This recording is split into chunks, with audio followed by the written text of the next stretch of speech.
Hello and welcome. I'm Adri Gregan, and I am back for Frieren Beyond Journey's End.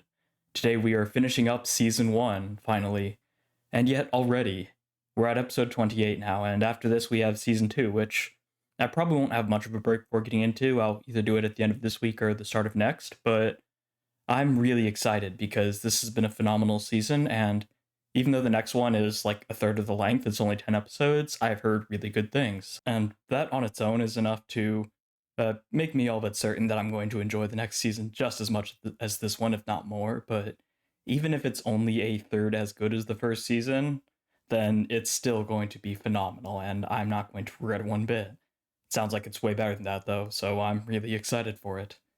But for now, let's finish up this season first.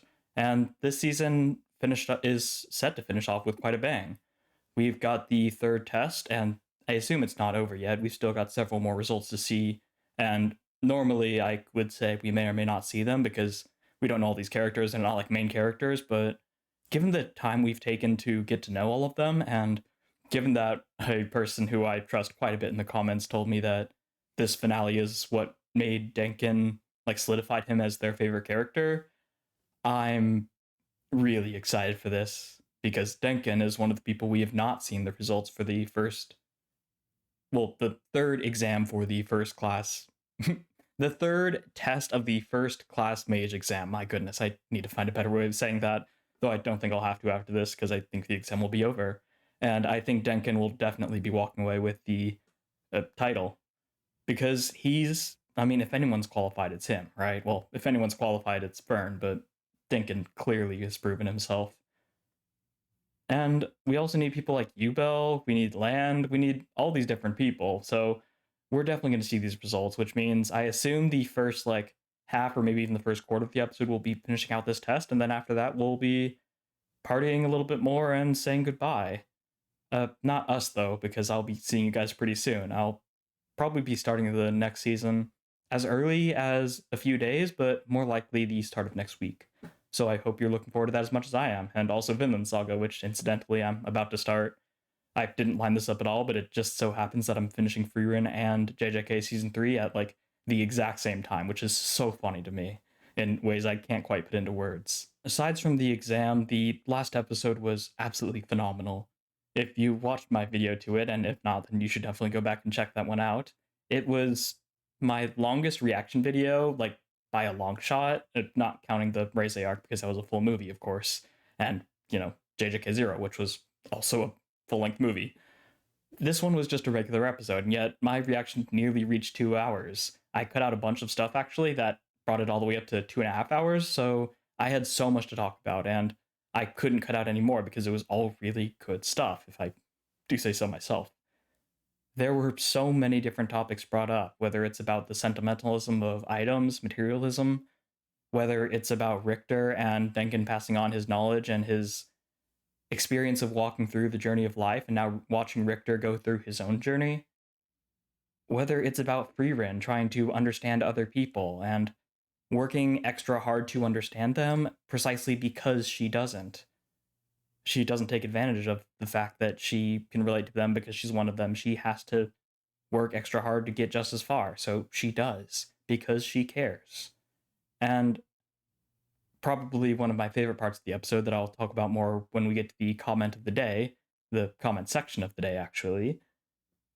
The Field of Flowers, Friren's favorite spell, and how it defeated the Demon Lord.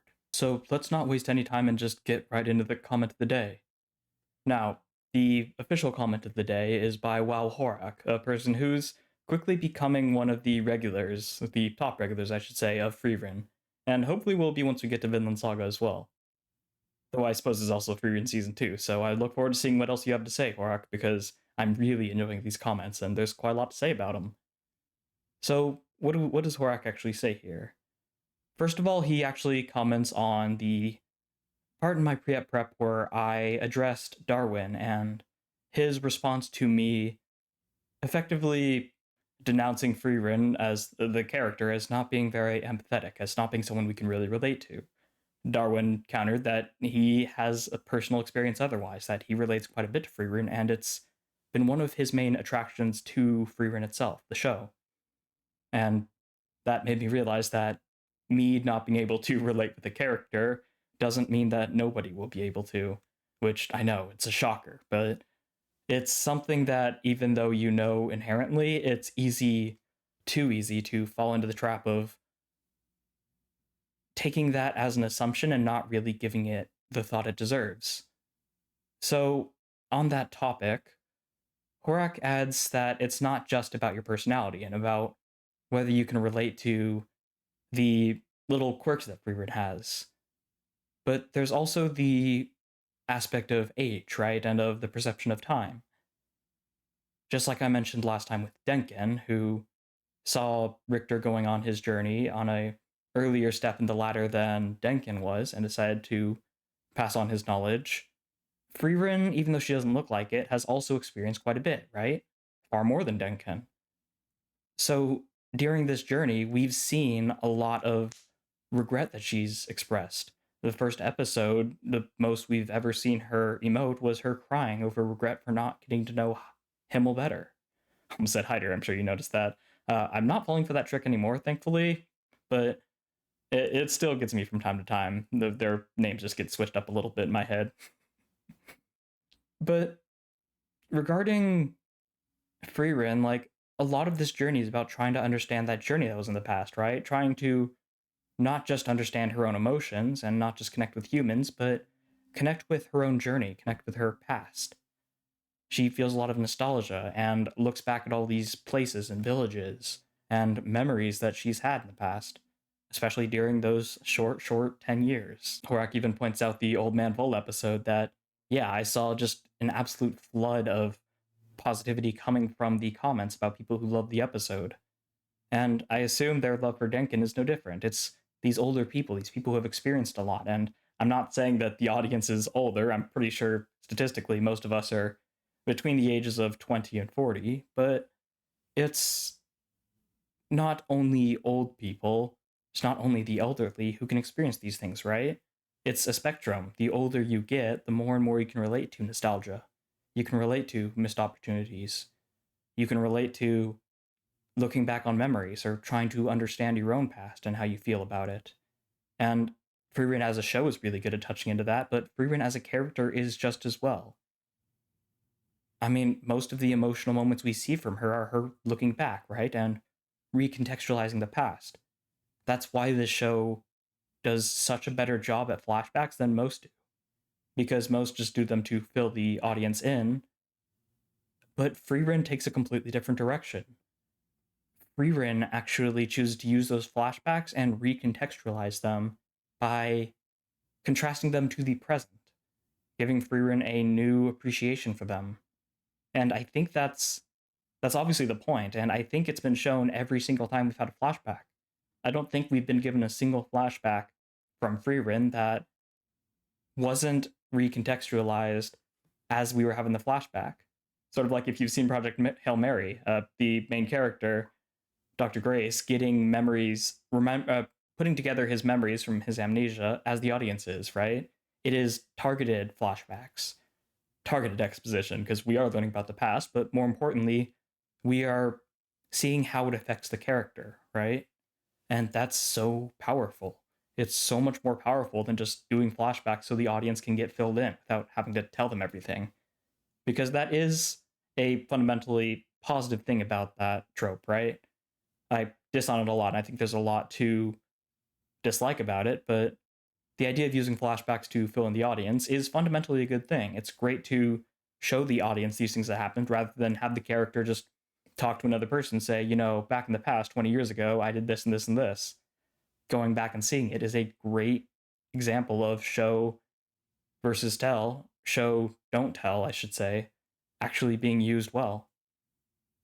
Regardless, it has become a trope, and it has become a lazy way of exposition, just being one step removed. It's just exposition with extra steps, right? Yet Frieren avoids this by using it as recontextualization.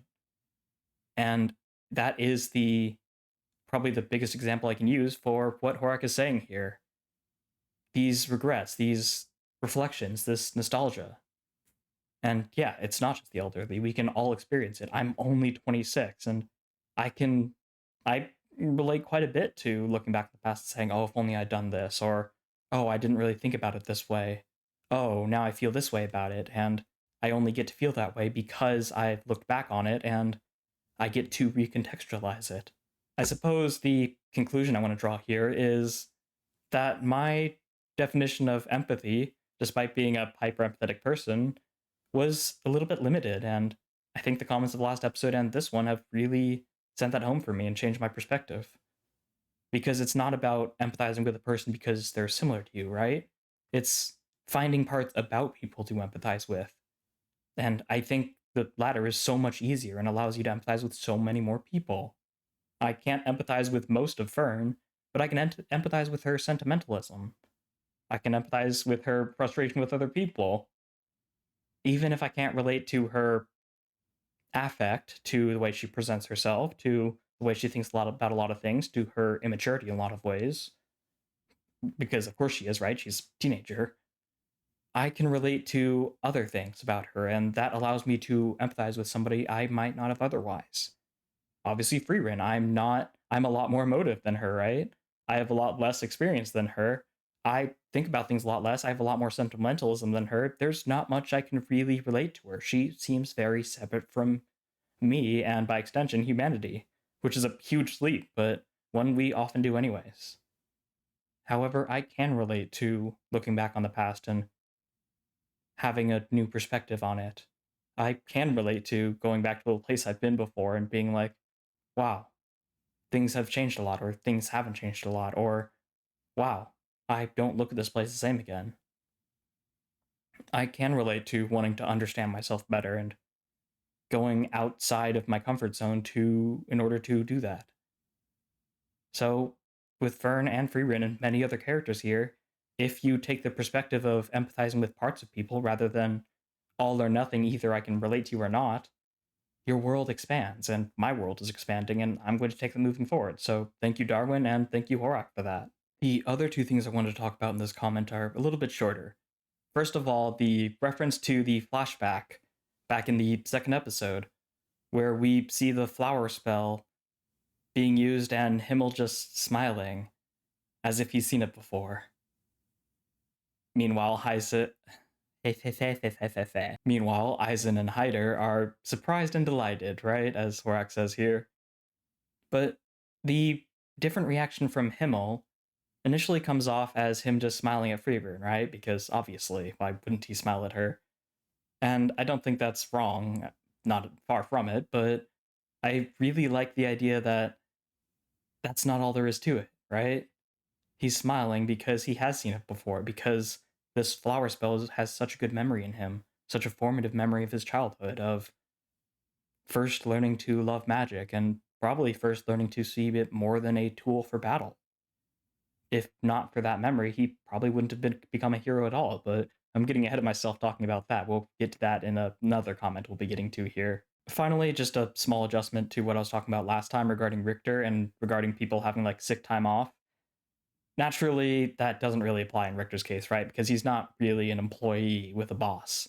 He can't really give himself sick time because he pays himself. He's effectively an entrepreneur, right? Or he is an entrepreneur, I suppose. He runs the shop. If he doesn't work, then he doesn't make money.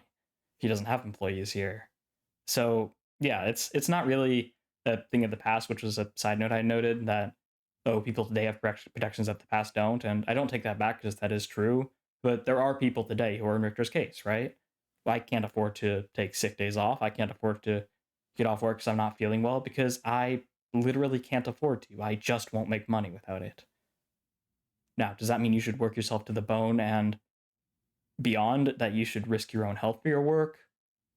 I can't make that determination, right? That's up to every single person and their own life circumstances. But it is important to give Richter the benefit of the doubt here that, yeah, he can't just call in sick, even if you were in the modern day, because, yeah, he needs to work to live, right? And living is kind of important. Up next, we have Alex's comment. And if you've been here for a while, you probably know Alex is one of the OGs. The OG, I would even say.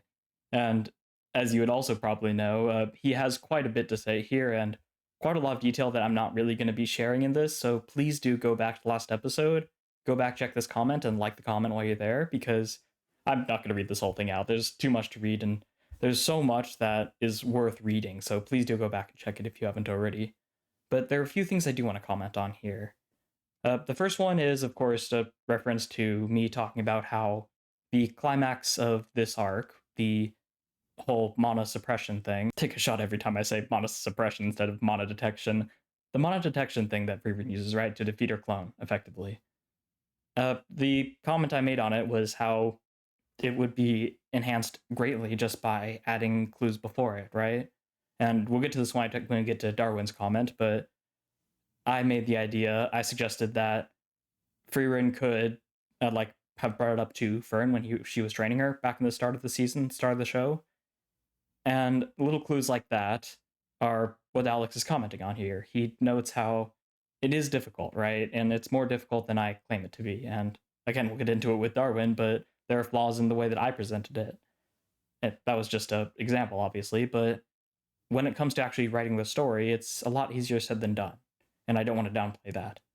It's very easy to make the clues too obvious, and it's also very easy to make it far too opaque.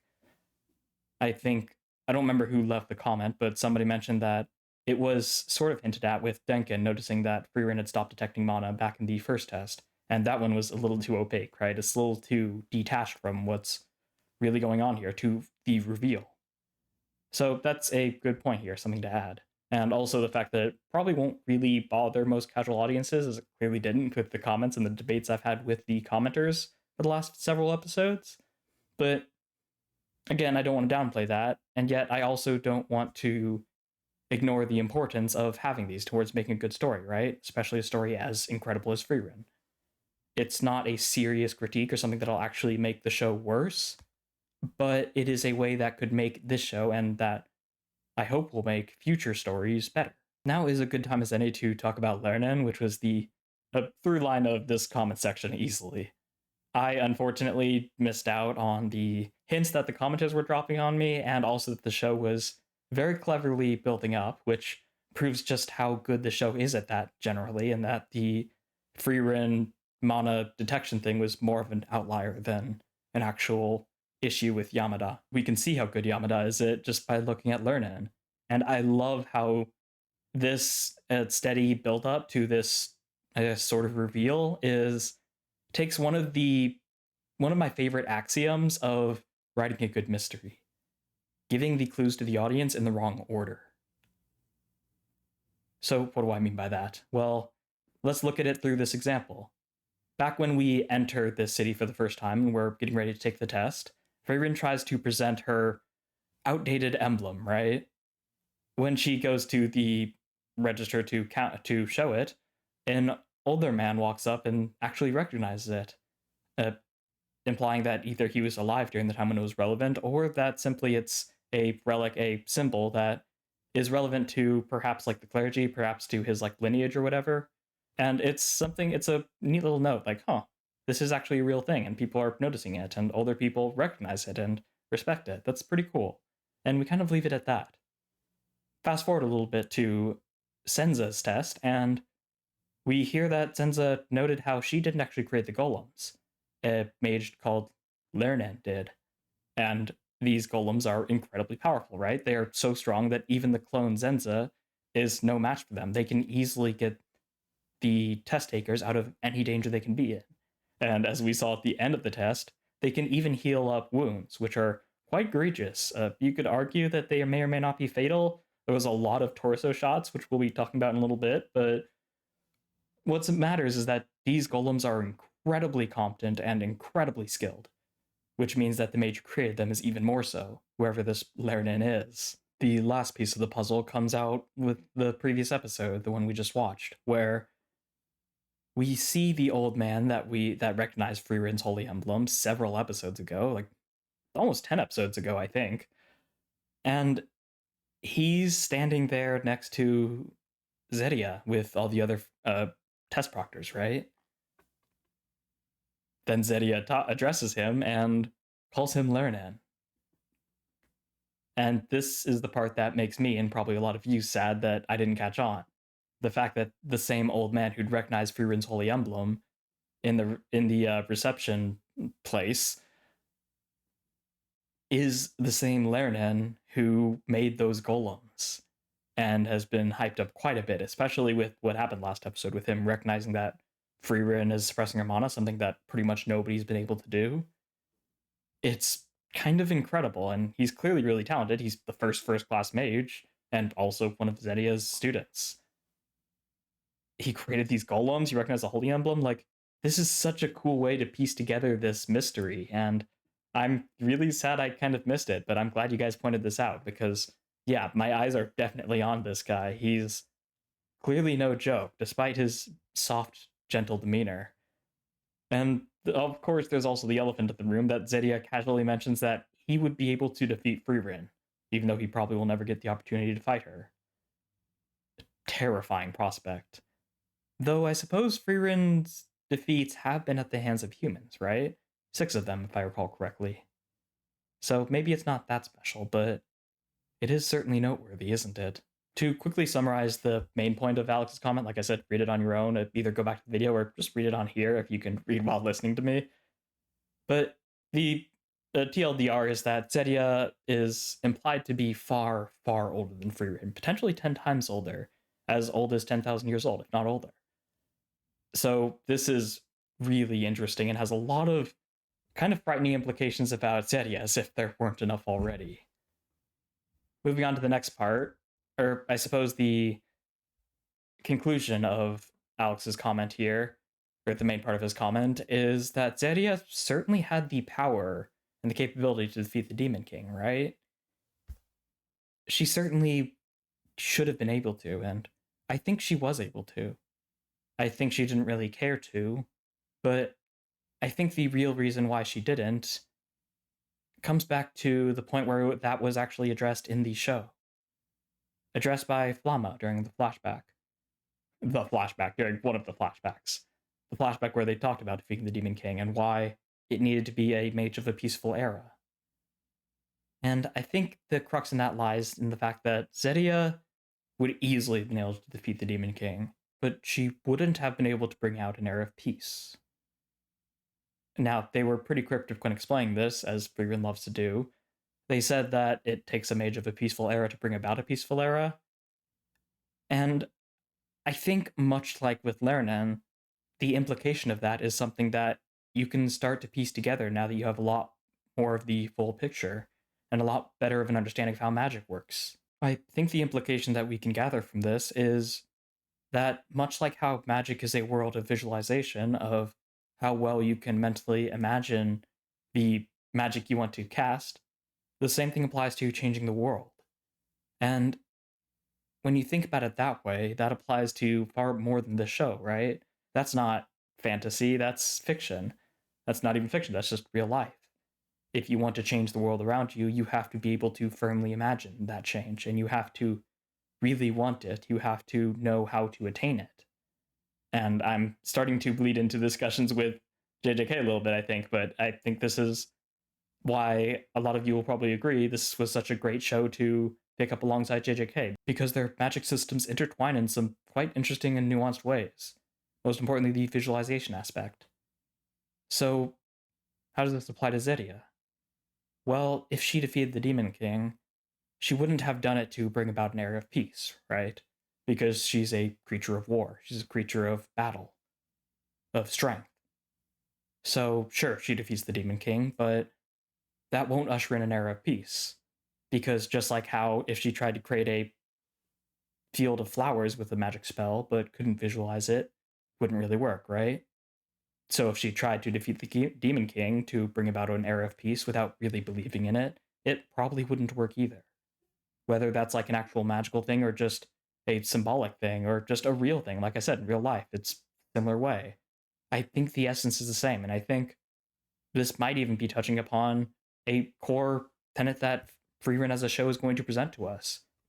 The idea that to change the world, to have the mark you want to have on the world, you need to know what mark you want to have. You need to know what change you want to enact and how you're going to do it. You need to be able to visualize it. Sure, Zarya is strong enough to defeat the Demon King, but she can't see a peaceful world, let alone bring about one. On the other hand, Frieren is a peaceful person. She is a person who naturally thrives in a world that is not filled with conflict. Part of that is because she's not naturally talented, right? She's not an incredible mage because of any gifts. She's incredible because she's lived longer than most people. And her fascination with magic supports that, right? Frieren really likes these odd spells that aren't really good at fighting, I should say, but are interesting, are fun, are quirky, are great for a peaceful era. So Frieren was strong enough to defeat the Demon King. She'd been around for a millennium. But what really allowed her to bring about the era of peace was that she has a vision of a peaceful world. She thrives in peace, so she wants peace. So she and the rest of the hero's party were able to bring that about. And it's with that we're finally going to get into the comment of the king of Frieren comments, Darwin Award winner. And true to his title, he has quite a bit to say, and quite a bit I want to say about what he has to say. First things first, we are going to jump back to the long-running discussion that I've been having with you guys about setting up the climax of Frieren defeating her clone. And this is what I was hinting at before with the first comment of the day.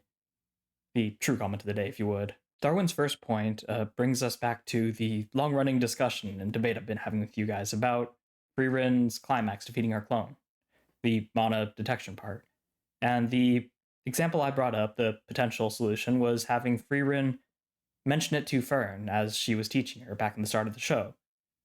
The idea that she could slap her on the wrist and say, hey, I noticed you stopped detecting mana, keep working on it. And that introduces to us that it is an active process and something that other people can detect, right? I detect your detection. Darwin points out that this would be suboptimal, actually, and there's a better way of doing it that's just as easy to insert into the story. And just as easy to insert as Yamada is coming up with this idea, because as we'll talk about in a little bit, the main part of this issue that makes it a lot more understandable is that Yamada most likely just didn't think of it yet, and he's been writing the story as it goes, as a serialized story, right? There's nothing wrong with that. So, what's the issue with Frieren bringing it up to Fern back in the start of the show? Well, for one, it's a long-ass time ago, so a lot of the audience is likely to forget about it. But on the other hand, and in the opposite direction, ironically, it actually is a bit too obtuse and is a bit too direct, I suppose. If Frieren brought it up to Fern back then we would already have it set up in our head that this is an interaction between them, that they're fully aware of each other's mana detection, or at least that the idea is in their mind. So it kind of takes away from the reveal that Fern has realized that Frieren has this little quirk of hers. And sure, it would still work because Fern has spent a lot of time with Frieren. That's one of the big reasons she noticed it, but it's also because Fern is incredibly skilled, right? And this would kind of take away from that latter point in service of the former. So what's the other alternative? Well, as you've probably read from this comment that I've had on the screen, it's having it be an interaction between Kane and Lawina. So we could simply have Lawina being the ever studious tutor, I suppose, of Kane. Note that Kane is slacking on her mana because Kane is kind of lazy and the two get into fights all the time. Lawina says, hey, you need to keep focusing on your mana detection. We can get attacked at any point. I'm not going to save your ass when you get snatched by a Geisel while you're casting a spell, as Darwin eloquently puts it. And then, of course, Kane shoots back that you shouldn't stop treating me like I'm a novice. I'm not like that anymore. And then they start fighting, and Frieren just makes an incidental face, as they do, right? And this does several different things. This further establishes the relationship between Lawina and Kana, Lawina being the one who's trying to keep Kana on track and Kana kind of slacking off. It introduces the fact that people can notice when you're not using mana detection, when you're slacking on it. It introduces, through this dialogue, that it is a novice mistake, and that someone falling for that makes them like a novice. As Kane says, stop treating me like a novice mage. So it does all these different things, but in a very, even more subtle way than I did it. It also does it closer to the actual reveal, the climax, which would keep it more fresh in our heads, while also being subtle enough, detached from Frieren and Fern, that it doesn't really come to our mind when Fern says, I know a weakness of Frieren, it only comes to our mind in hindsight as the reveal actually goes through, right? Which is how it should be. The reveal itself should be like, what the heck? And then when you think about it, no way, this has been brought up in the show before. It doesn't actually have to be between these two characters, and it would probably be better if it's not. And finally, the actual dialogue is better than what I brought up, and it's a lot more subtle and brings about this exposition in a very, very natural way. So yeah, I love this point. I love this idea, and it's just as easy to implement. And like I said, Yamada could have actually done this one because he wouldn't have needed to have this idea from the very start of the story. As late as the first test, he could have been like, hey, wait, the climax of the next test, I'm going to do this. I can start sowing the seeds here, and that'll be fine, right? So yeah, this is a great addition and a great addendum to the suggestion I brought up. So props to Darwin for doing that. You're a better writer than I. A quick comment on the second point he makes here. I brought up how the replica of Zenza may have been intentionally avoiding lethal blows, similar to, or perhaps taking from, Zenza's personality, her pacifism a little bit. But the fact that they're simply replicating minds and don't have minds of their own, that makes that a little bit questionable. However, once again, Darwin swoops in for the save here. What makes more sense and what would fall in line with both Zenza's pacifism and with the clones and how they act, the replicas, I should say, not the clones, is the idea that Zenza has probably trained to deal non-lethal blows, to end fighting as quickly as possible without killing people. She doesn't like killing after all, but she's incredibly talented. So of course she'll train to avoid killing blows while still incapacitating the enemy. As a replica of her, the opponent Zenza would also have this fighting style, right? It wouldn't change its fighting style to kill people, not because it doesn't want to kill, but because it is copying somebody who has trained to not kill. So without even thinking about it, because it doesn't really think, it will use its training, the training it copied, and avoid killing blows, which is a cool idea. And of course, the other note here that I thought would be funny to bring up, because it is the idea of non-lethal blows, which is why I always react so viscerally to people being stabbed in the torso, because there are kind of important organs here, right?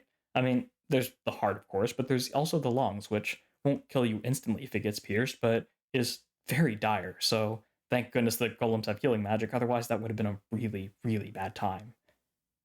But considering Zenza always accompanies them into the dungeon, and she knows that the climax of the test is likely fighting her replica, it makes sense that the golems were designed to have healing properties, right? And to be able to defend against her, because that's probably where most people will be using golems.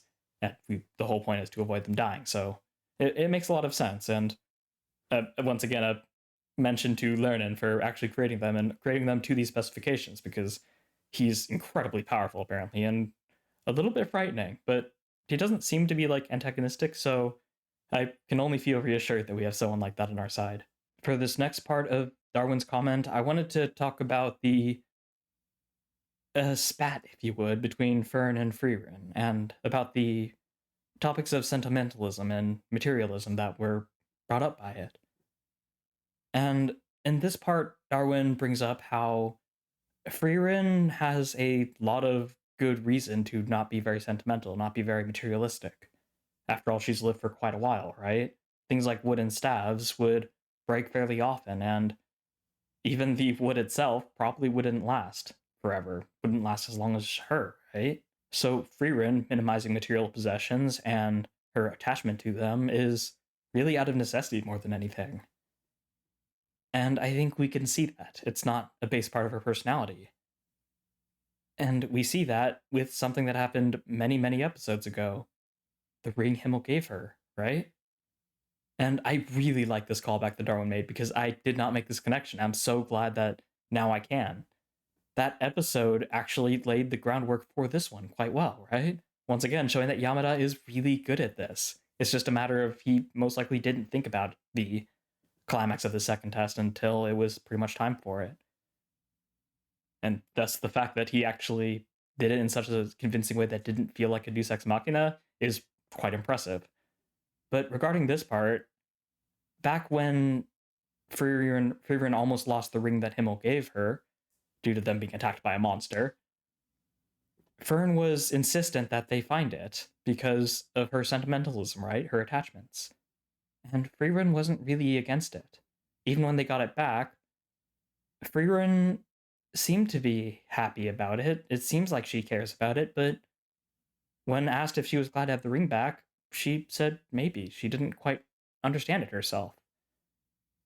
Which doesn't seem to support the idea that she actually has some materialism in her, and that the whole thing I said about necessity, not personality, of why she doesn't have material possessions. She doesn't have attachments, she obviously has material possessions. But it doesn't seem like initially it supports that. But the fact that Frieren didn't say, I don't really care, or the fact that she was even looking at it, the fact that she was thinking about it, like, why do I care about this? Do I really care about this? Rather than just dismissing it. She's been alive for a millennium. I don't think she'd still be wondering about this if she didn't care about these things. Instead, it seems more like she just doesn't understand her own feelings quite well, which we know is kind of true. That's why she's going on this journey, right? So, yeah, I think that those are seeds being planted, that she does have this sentimentalism. She does care about these things. She just doesn't quite understand it herself yet. And thus, when she doesn't really care about things like stabs and things that don't really have a connection to her or people she cares about, like Pimmel, she is not really attached to them. And again, that's out of necessity. Things are going to break all the time. She's in battle a lot.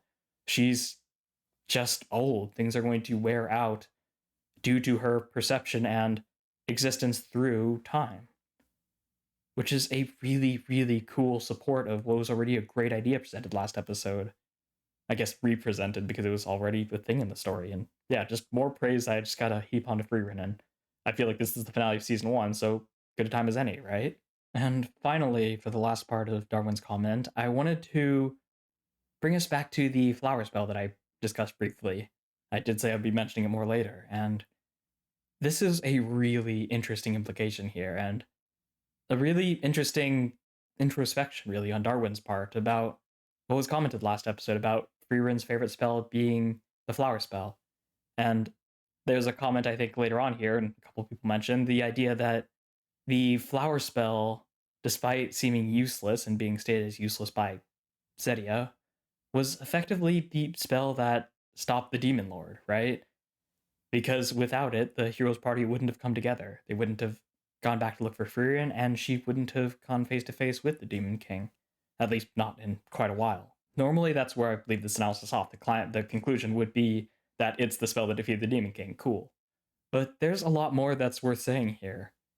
And it goes back to the fact that the flower spell and monosuppression, another important idea of last episode, were both taught to Frieren by Flamma, right?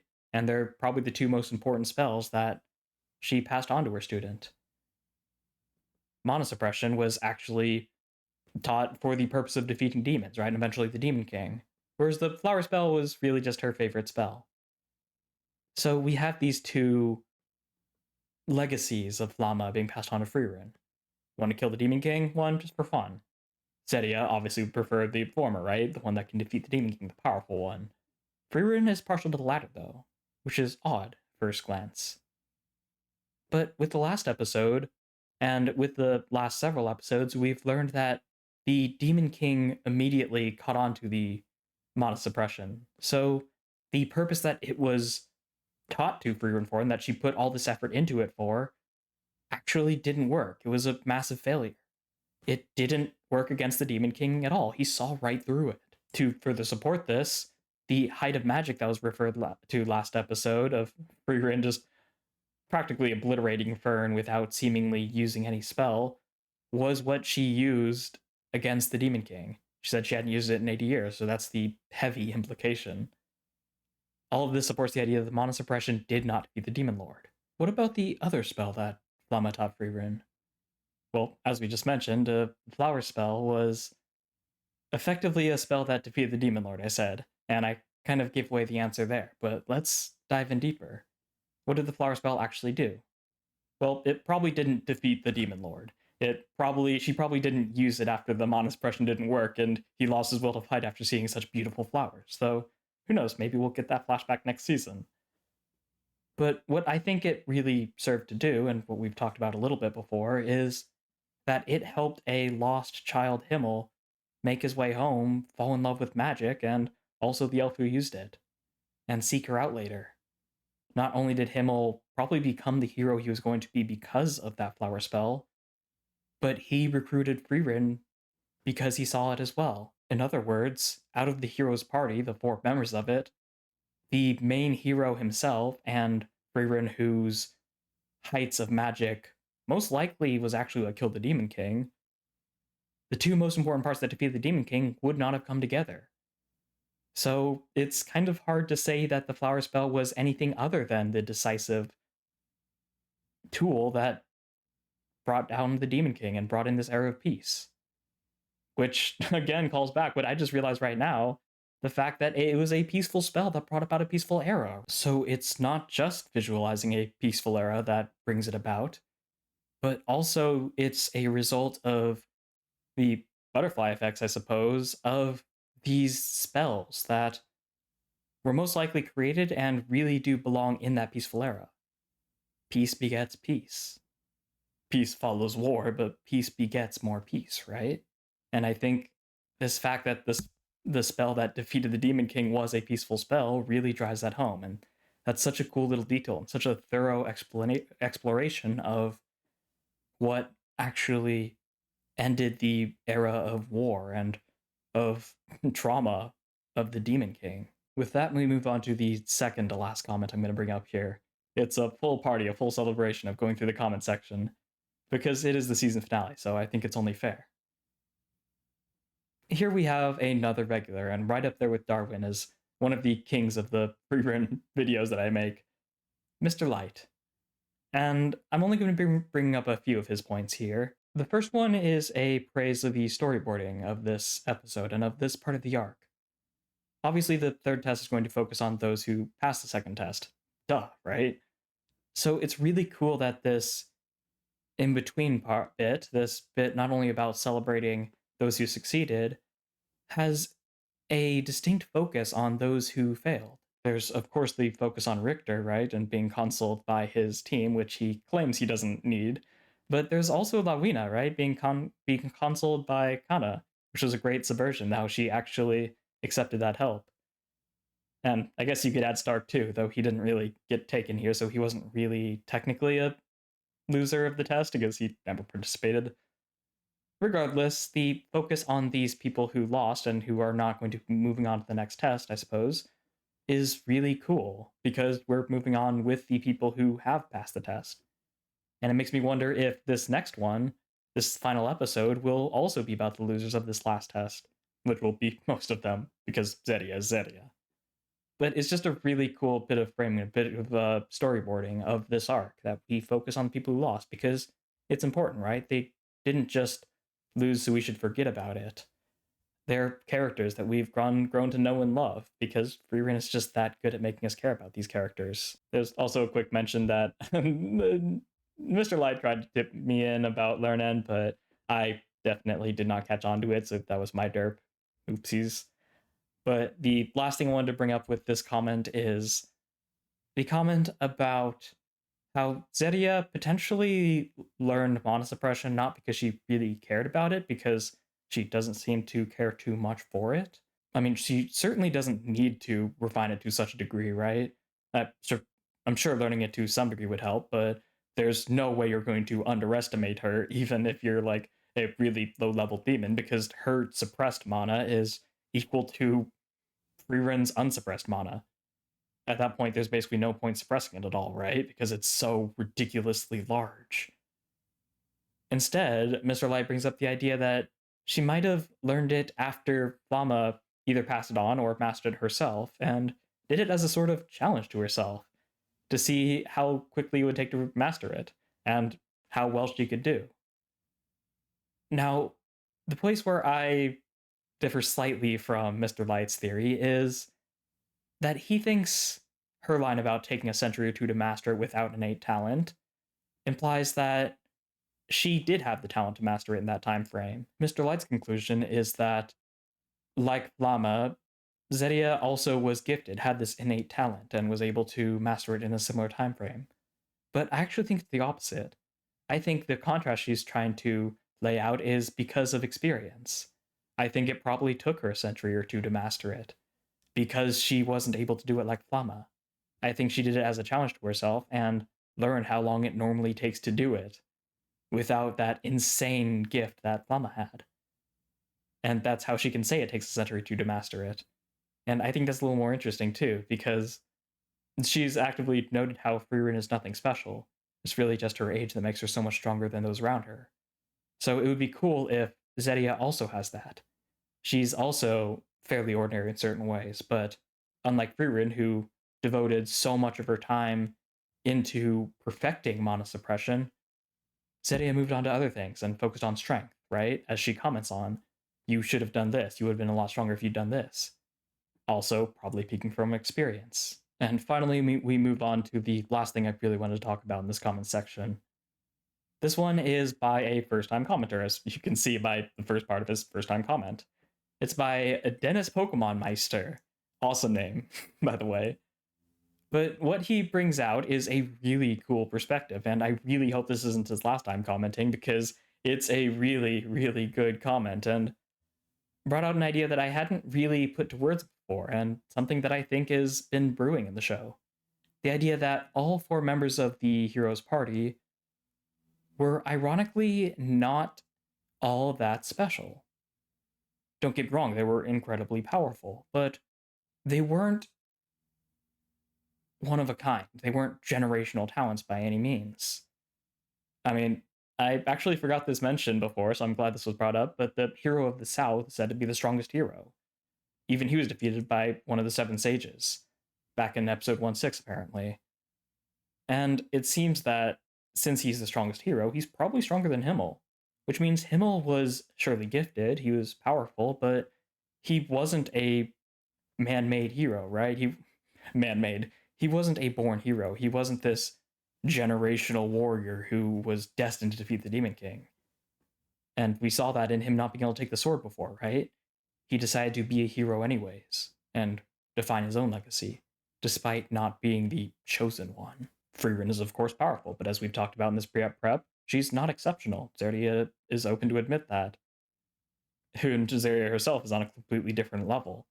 So Frieren is really powerful, but she's even lost to human mages before. So, like Himmel, she is powerful, she's incredibly skilled, but she's not generational. She's not unique, one of a kind. Hyder seems to be the closest one to a truly unique and powerful individual.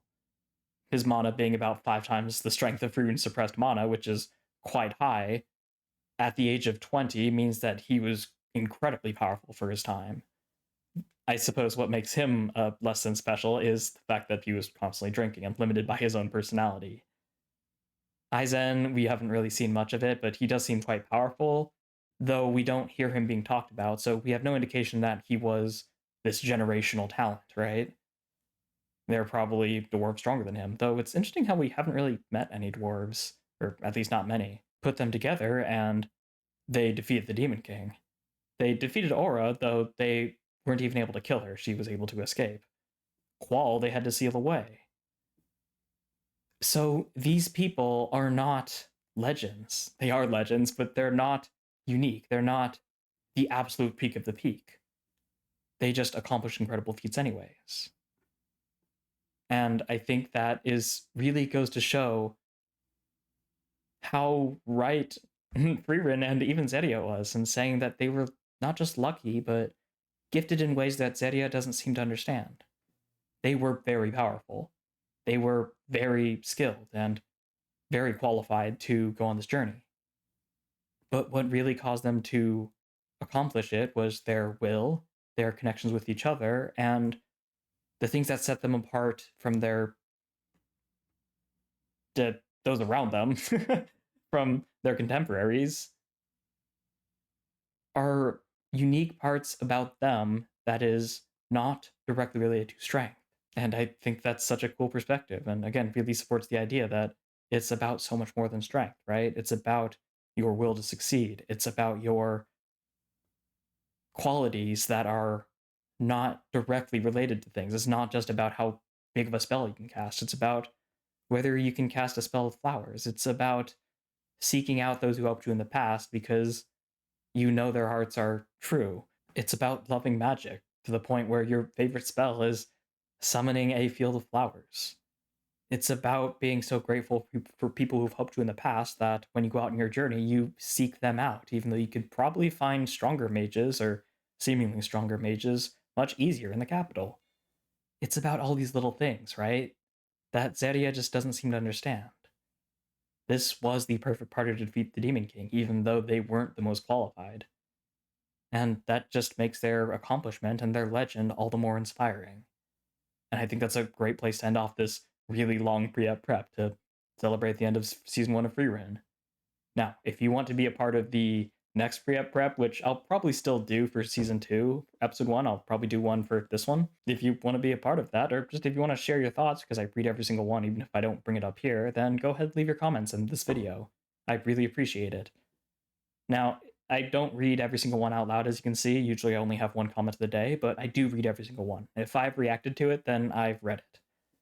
And don't feel discouraged if I don't bring you up here. Like, I brought up a lot of people here, but there are some people I didn't bring up, right? Like, Opsy and some know the show is peak. Yes, it is. And deals like this. I'm not bringing these up because I don't like it or because it wasn't as good. And there's a lot of points in the people I bring up I didn't talk about. It has nothing to do with quality. It has everything to do with this, whether I have something to say about it, right? And if I have more value to add to it, then I'll bring it up here. So yeah, don't feel discouraged if I don't bring you up here. I probably read it, I probably loved it. I probably just don't have much else to build off on it. It's just, you just made such a good comment, it stands on its own. So yeah, I really hope to see your comments here and in the future. And yeah, until then, let's just get into the reaction. Oh, good lord, I just realized I almost forgot to hit record again. So we very nearly avoided the plague of my channel where finales have some sort of technical difficulty that inhibits the reaction some way. If you know, you know. But thankfully we avoided that. It's definitely recording, and I can double check. Stop recording. It's recording. We're good. Okay, so let's actually get into it. But before that, real quick, if you are new here, then my reactions are full, but they are altered visually and auditorially for copyright. If you want the unaltered version, that's going to be on Patreon, and you can get that for $2 a month, access to all my reactions. If you want to join my Patreon but don't really have money to support me, that's perfectly fine. But you can access my Discord, actually, which is there for free. It's just a layer removed so that it's not fully open to the public, which is a nice way to keep like spammers and stuff out of there. So go ahead and check that out. Like I said, it's completely free, and it's a great way to get more of not just me, but also my community. So I hope to see you there. But I'm going to put all that YouTuber housekeeping out of the side for now, and we are going to hop into Frieren Season 1, Episode 28. The big finale, and presumably the rest of the test. No matter what you say, you will pass because Zeria has good intuition. And sure enough. And the final time we get to listen to this opening, I just realized it's going to be a matter of days until I see Season 2's opening and ending, and I'm super excited for that. I've heard some seriously great things. I really love Haru, and obviously Anytime Anywhere. Just to see what'll follow that up is... Man, it's so exciting for me. It's so exciting. But the colors of this opening are just so beautiful. The art style, the way that everything's presented is just amazing.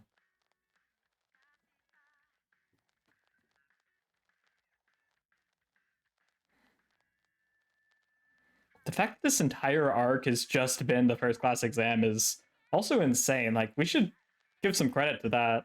The fact that the longest arc before this one was like the 3 or 4 episodes of the demons and Avora, and then this one came in and was like 10 episodes long, if not more. Absolutely insane. It was done so well, too. So it really speaks to promise of the show and of what's going to happen in the future. So I could not be more excited for Season 2. I really couldn't.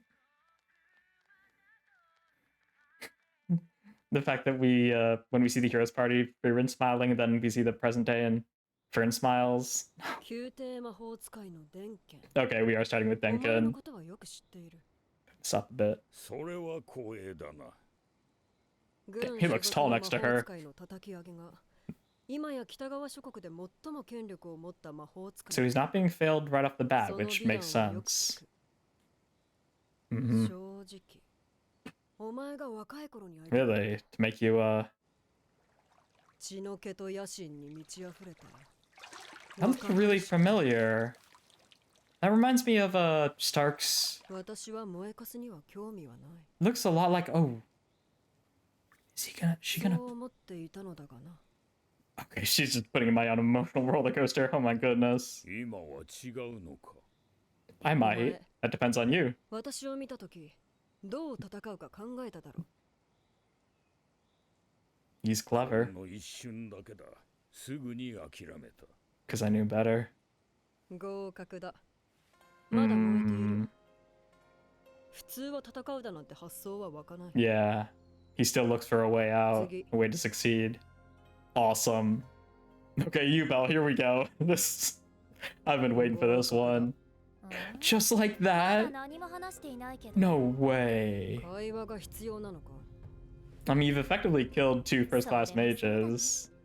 And with her crazy view of the world, she, like, fades out. お前、 With her view of the world and what she can do, like, no wonder she lets her pass. 試験会場に一度も来ないバカがどこにいる。 No. Oh my god. This effing guy. This F guy. 本体は故郷の村から出ていないな。今はのんびりティータイムか。 No way. The whole time? ユーベルにもバレなかったのに。実にいい度胸だ。合格。次。 You pass because you have 北部魔法隊隊長のビアベルだな。私の知る2級魔法 This is so 一 interesting. 番の武闘派だ。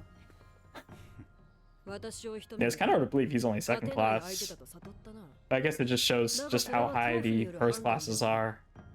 勝てない勝負をするバカは2級 Yeah. 魔法使いにすらなれない。 He's reasonable, not, それもそうだ。 not, you know, 好きな魔法を知る cowardly, I suppose. Oh, asking that question again. 好きも嫌いもあるか。 Hmm, 合格だ。次。 that's the answer she likes. お前、私を見てどう思った？ I love how all of these expressions are quite different. Oh my god, Methode. 今年の受験者はどう思った？合格だ。 Awesome. Awesome. Oh, that was such a great, 全然。 great panning through all of them. 確かに今年は豊作だ。 Hmm. Perhaps your test wasn't that bad after all. 次があるさ。もうついてくるな。 Oh my god. 3年後か。 Hmm. フリーレン様。 Well, at least you're there with Lawina. You both can pass together still. よくやった。 And now you can go see your family. Right, こ Deccan? こまで来れた Your のは wife? お前たちのおかげだ。これで故郷に墓参りに行け。 Yeah. そう。 It's about time you go see her.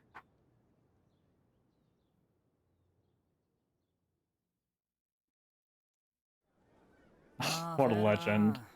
What an absolute legend. Oh, she... Speaking of things I can relate to with Fern, これにしましょう。これ。 I assume she's... Seems a bit indecisive, which I can relate to more than I care to. 遠慮せず食べなさい。わしが若い頃は甘いものなんてめったに食べなかった。 So you guys eat all you want. That's adorable. It also speaks to how rough the earlier times were, right? Whether he was born during the Demon King's era or shortly after. ああ。Such a different world back then. This OST is super cute too. Oh, that's an odd perspective. Right, he doesn't know who Denkin is. He's been out the whole time. Four-star really got the short end of the stick. OST just... Come on. Do I look like I mind? でも、 Prince 無関係にこれ expression. までご馳走してもらうのは Oh, it's so ど good. うせ金の使い道などない。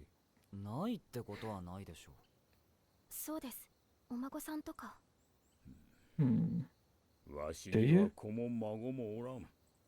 わしが20半ばの時に妻に先立たれた。 It was that long ago? もともと体が弱かった。戦争に敗れた北部高原の辺境貴族の令嬢でな。 Oh, あ interesting. の頃のわしには富も権力も必要だった。そ Yeah, it grew into so much more, わし right? は知らんかった。ゼーリエが特権を掲げて大陸魔法協会を樹立したのは妻が亡くなってほどなくしてからだ。あれほどの無力感はない。 Hmm.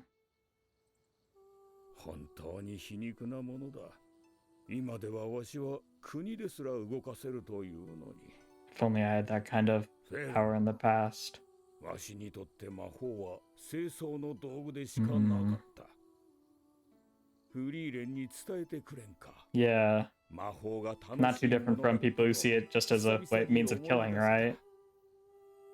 わしは勇者一行のフリーレンに憧れて魔法使いになったんだ。 And here she is helping me again. 自分で That's so 伝えてく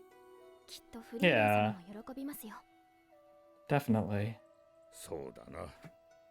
そうしよう。 Perfect. Awesome. We love you so much, Denkin. Such an amazing character. さすがは魔法都市オイサーストだね。いい魔導書がいっぱい。 Finally out of these annoying tests so I can get to what really matters.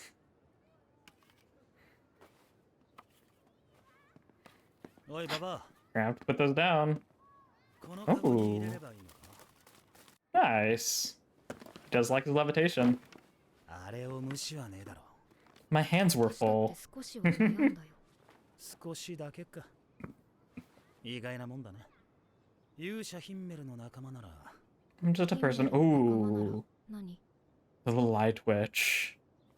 私の方こそ意外だったかな。第一次試験でフェルンたちを殺そうとしたんでしょ。 That's putting it lightly. フェルン愚痴ってたよ。 Of course she 犬とか did. 蹴っ飛ばしてそうなやつだって。 Oh my god. よく言われるわな I can see that, 単 but なる脅しだよ no, he's got a lot more to him than that. まあ一人 Which is why he's one of the most interesting characters for me. いたけどな Hmm. 俺は故郷の村を守るため Yeah, he's definitely one of my favorite characters of the show so far. 一級魔法使い So interesting. 望む魔法が与えられる特権のためだ強い魔法が手に入ればそれだけ魔族をぶっ殺せるからな A tool to acquire more でも tools. なそれと関係ない場所でも困っている奴がいたらなるべく手を Magic's a 差し tool 伸 for べるよう that にして too, るぜ right? どうして？俺の故郷は北の辺境でな I promised the little girl I 勇者 would. ヒンメルの逸話はいくらでも残っている Of course it comes back to Himmel. Of course it does. 戦況の Everything does, right? 七宝剣不死なるベーゼやコウクリュウとの戦い Another stage of 俺 destruction. はそんな冒険談が大好 Oh, きだ just った sitting on the branch. It's so でも cute. 村のジジババどもはそんな話めったにしやがらね Hmm. えやれ村を襲った魔物を退治しただのやれ商人の護衛をしただのひどいもんだと単なる荷物運びまであった All these little bits of helping made him just as cool. つまんねえ話だ Yet people couldn't stop talking about it. なのに村のジジババは親族 Yeah. で口を揃えてそんな話をする Oh, that's really cool. I really like that perspective. It's not just the help that he did with them. 魔族の残党が暴れ始めてからよくわかったよ How much those stories helped. Both before, during, and after, right? I guess not before, but wow, this is a really beautiful 戦 piano 況の track. 塔もベーゼも広獄竜も魔王すら俺の村には関係ねえわな。 Hmm. みんな日々の生活を守るので手一杯だ。 Yeah. きっと勇者ヒンメルが俺の村に来なかったら世界が平和になってもそこに Would have been burned down a long time ago. な。 Just そう this 何 pebble が on 言い the たい side の of the road. 俺をここまで連れてきたのは勇者ヒンメルのくだらない冒険談だ。 Hmm. 俺が言いたいのはそれだけだ。少し長話は過ぎたな。結局あいつらと一緒に I wonder if he brought this up to Frieren as a way of saying it to Himmel 出会いは大切にし by よう。 extension, as a way of thanking 彼 him. ってのは何も死別だけじゃない。 Death isn't the only goodbye in this life. Wow. 百の承知か。 We've seen it in the show already.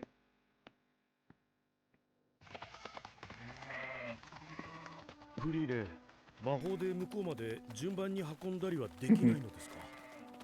それだと私だけこっちに残っちゃうでしょ。ヒンメル、俺たちは一刻も早く魔王を倒さねばならん。こんな小さな人助けに何の意味がある？ And as always, that conversation we're having in the present reminds us of the past, right? Frieren gets new appreciation for it. 世界は変わらない。 But it'll change people's worlds. でも僕は目の前で困っている人を見捨てるつもりはないよ。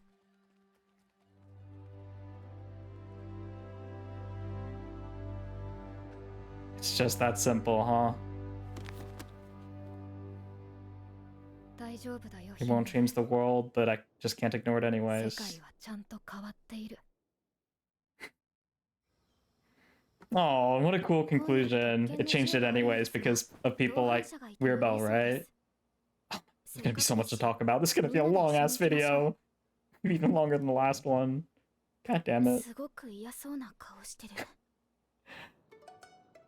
Oh my god, the 聞いて expression. いたんですけど、 Expressions, I should say. ゼーリエ様からの通達でフリーレン様の出禁です。 That's just out of spite. 大陸魔法協会の施設に立ち入らないよう 1,000 に years! フリーレン様が何をしたって言うんですか？仕方がないよ。ゼーリエの機嫌を損ねてしまったから A ね。 little bit. A little bit. 全く子供みたいな人だよね。まあ私も来たくて来た Oh, わ the けじゃ cat ない face し、 is so 外で good. 待っているね。俺も外で待ってるよ。 Oh, just gonna make me go in myself. But I guess Fern wouldn't mind something like that. But that's really cute that Stark decided to stay behind for Frieren. Super wholesome.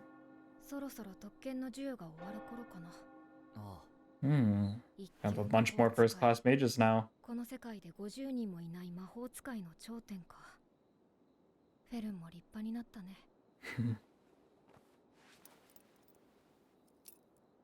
この時代ではきっとフェルンの方が有名な魔法使いになるんだろうね。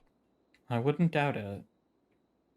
フリーレン、嬉しいね。そうだな。フリーレン様。 Oh, 誰？ we were talking about you quite a 大 bit 陸魔法 before. 協会の人だね。 How's it 一級 going 魔 there, 法 then? 使いのレルネンです。ゼイリエ様の弟子の一人です。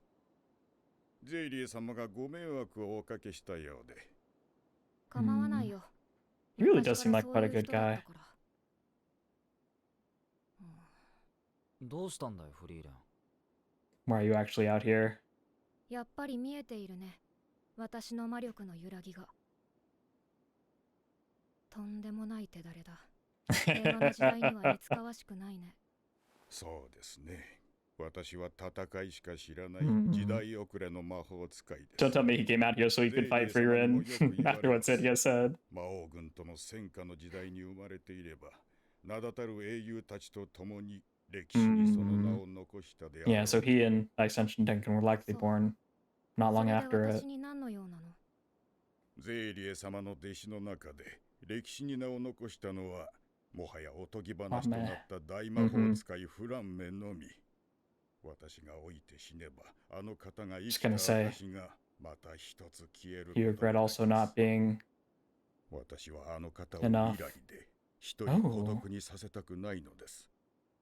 たとえそれが伝説の魔法使いフリーレン様を討ち取ったという No way. Wait, was I actually right? He does want to fight her? Whoa. Okay. I had a feeling there was more to him than that, but I was expecting this. You wounded her. Wow. What, because your assassination attempt failed? 時間の無駄だ。 Jeez. 戦いしかしない Yeah. 魔法使いは不器用な連中が多いんだから。 They only know how to like throw down their 歴史に名を gloves 残 and す必要 start なんてないよ。 duels. Yeah, just do little deeds. ゼリエはちゃんと覚えている。 Oh. Wow, that was a really great cut. That was so この unusual. 花畑、魔法で作られたものだ。 We're going back to this conversation. それがどうした？ So it'll disappear 先 afterwards, I 生が好き assume? だった魔法だ。 Hmm. くだ We らない know. 魔法だって言っていなかったっけ？正直フランメは失敗作だっ Oh, we're broaching the topic of た。あれ Flama. ほどの才を持ちながら、私ほどの高みへはたどり着けなかった。その後もたくさんの弟子を取ったよ。 She wants somebody to reach her 彼も私 strength? の足元にも及ばないままほとんど I guess so. There's nothing you want more can take students than for them to pass you. But like, they're humans. What do you expect?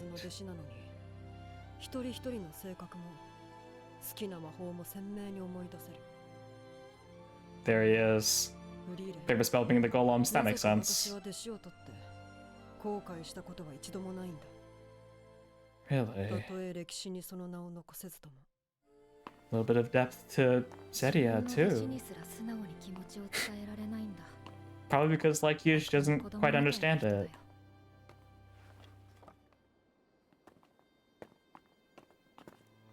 Frieren 様、特権の授与が終わりました。 What a beautiful scene. フリーレン様、その方の怪我どうしたんですか？ I tripped. 教会で治療しないとね。 Not even gonna や answer. ってるかな。本当に不器用な人だ。あなたも私 Mm-hmm. Zedia too. And I suppose by extension Flama too, right? 悪いな。兄ちゃん今日は遊べないんだ。シュタルク、朝飯は食ったか？ Oh, we are getting some more Stark. Good. He deserves it. Everyone knows him so well because he's been around so long. Thank you, whatever your name is. You have nothing left to teach me. I'll carry it forward. これでオイサーストともお別れだね。 Oh, what a great way to end that gag. It's actually wholesome. そうか？ Yeah, and that's his own skill, 昨 right? 日はどんな魔法をもらったの？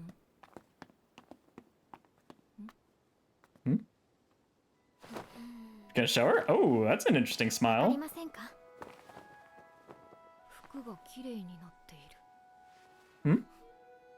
それになんかフローラルな香りがする。これはまさか。服の汚れをきれいさっぱり落とす魔法です。 Really? これで洗濯が楽になります。 She looks so proud of さすがは herself. 生ける魔導書ゼーリエだね。 Yeah, the spell she got from Zedia. 伝説級の魔法だよ。 Really? でかしたね。 Very good. Head pats. それでこ She's そ so 私の proud. 弟子だ。 That's so wholesome. 当然です。フリーレン様。 Yeah.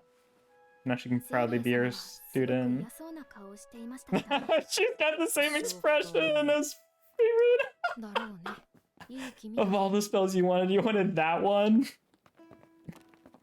That is interesting. The spell or the person who's so focused on war has every spell, including all the ones that aren't about fighting, right? 私たちは不合格だったけれども、3年後また頑張る And the fact that Fern is so powerful, you wanted a spell like that? 楽しかったよ。元 Like 気で teacher, ね。 like student, じゃ right? あまたね。またね。I hope so. I really hope so. Those two are just absolutely lovely to be around. ザイン様の時もそうでしたけど、Mm-hmm. 随分あっさり分かれますね。クラフトの時もだ。It's just how we do it. But it doesn't mean we don't care, right? It's just different. ヒンメルってさ、 Yeah, of course, this is also going back to the past because everything is, because it's just how we do it. まあらしくないとは思うな。依頼とはいえ2週間も旅路を共にした中だ。それに彼とは毎晩のように酒を酌み交わして、それはもう生臭坊主。 It's the only part I can talk about. No way the episode's already over.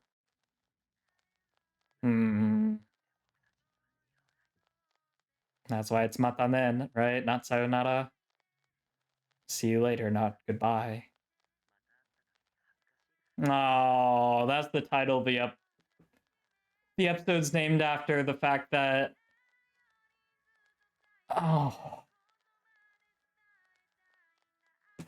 Oh my god.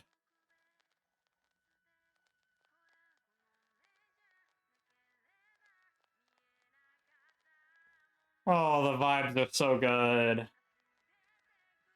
Oh, hey Eisen, how you doing?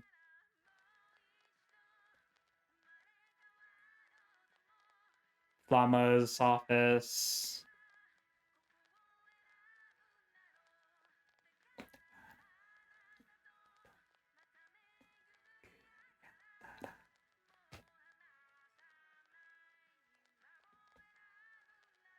We're definitely gonna see you again in the future. Hey, we were just talking about you, Kraft. Ensign. Is that the woman he went back for?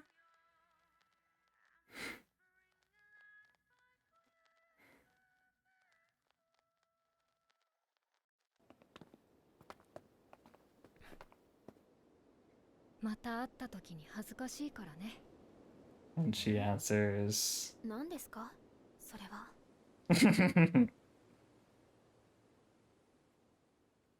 That's Fiend. That's Fiend. The journey to end it continues. Wow. What a phenomenal finale. That might be one of my favorite finales in recent memory. That was actually remarkable. Incredible. There was so much about that, and I think I might even have more to talk about than I did in the last episode, which is quite the feat. This video is definitely going to be over 2 hours. I've got no question about that. Because there's just so much. So much, yet so well packaged, and so many payoffs to things that were set up before, which makes sense, right? Because it is the finale, right? It's the point where you should deliver all the payoffs you haven't already. Maybe not the series, of course, but at least for the arc that you've been setting up, especially in a show where we're saying goodbye, and we do. And we start all this by, sure enough, finishing out the third test, and as I expected with all the failures we had before, this one is mainly about the successes. First of all, we have Denkin here, and I love how all of these different conversations play out so differently and show so many different sides to Zeria, really, and what she appreciates in a first-class mage. And I also love the tug of war, I suppose, of... It's not just me, right? That guy looks a lot like the guy we saw in the past, Stark's brother, but also the guy who died in battle. It's almost uncanny.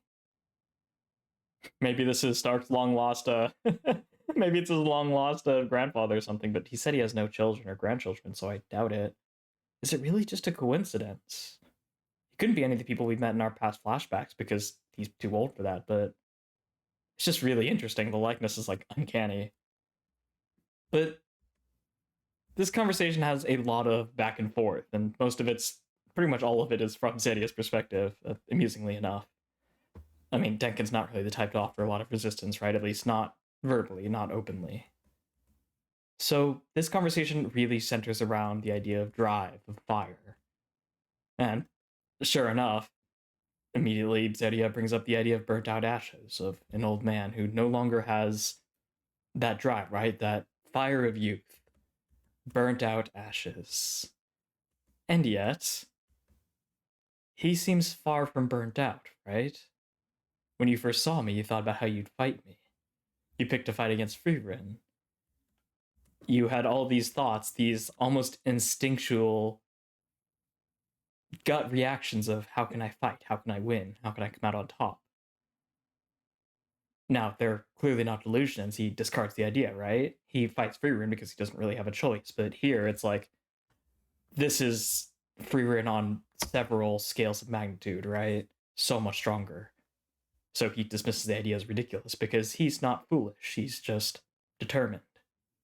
He's anything but burnt out. It wouldn't even occur for most people to fight me. Which makes sense. Though I think this is another exception. The fact that just immediately, yeah, you pass. And like, you can take whatever interpretation you want out of this, right? The fact that they're both basically in agreement. I mean, we've seen how crazy she is, right? How different Yubel is. How unreasonable she is.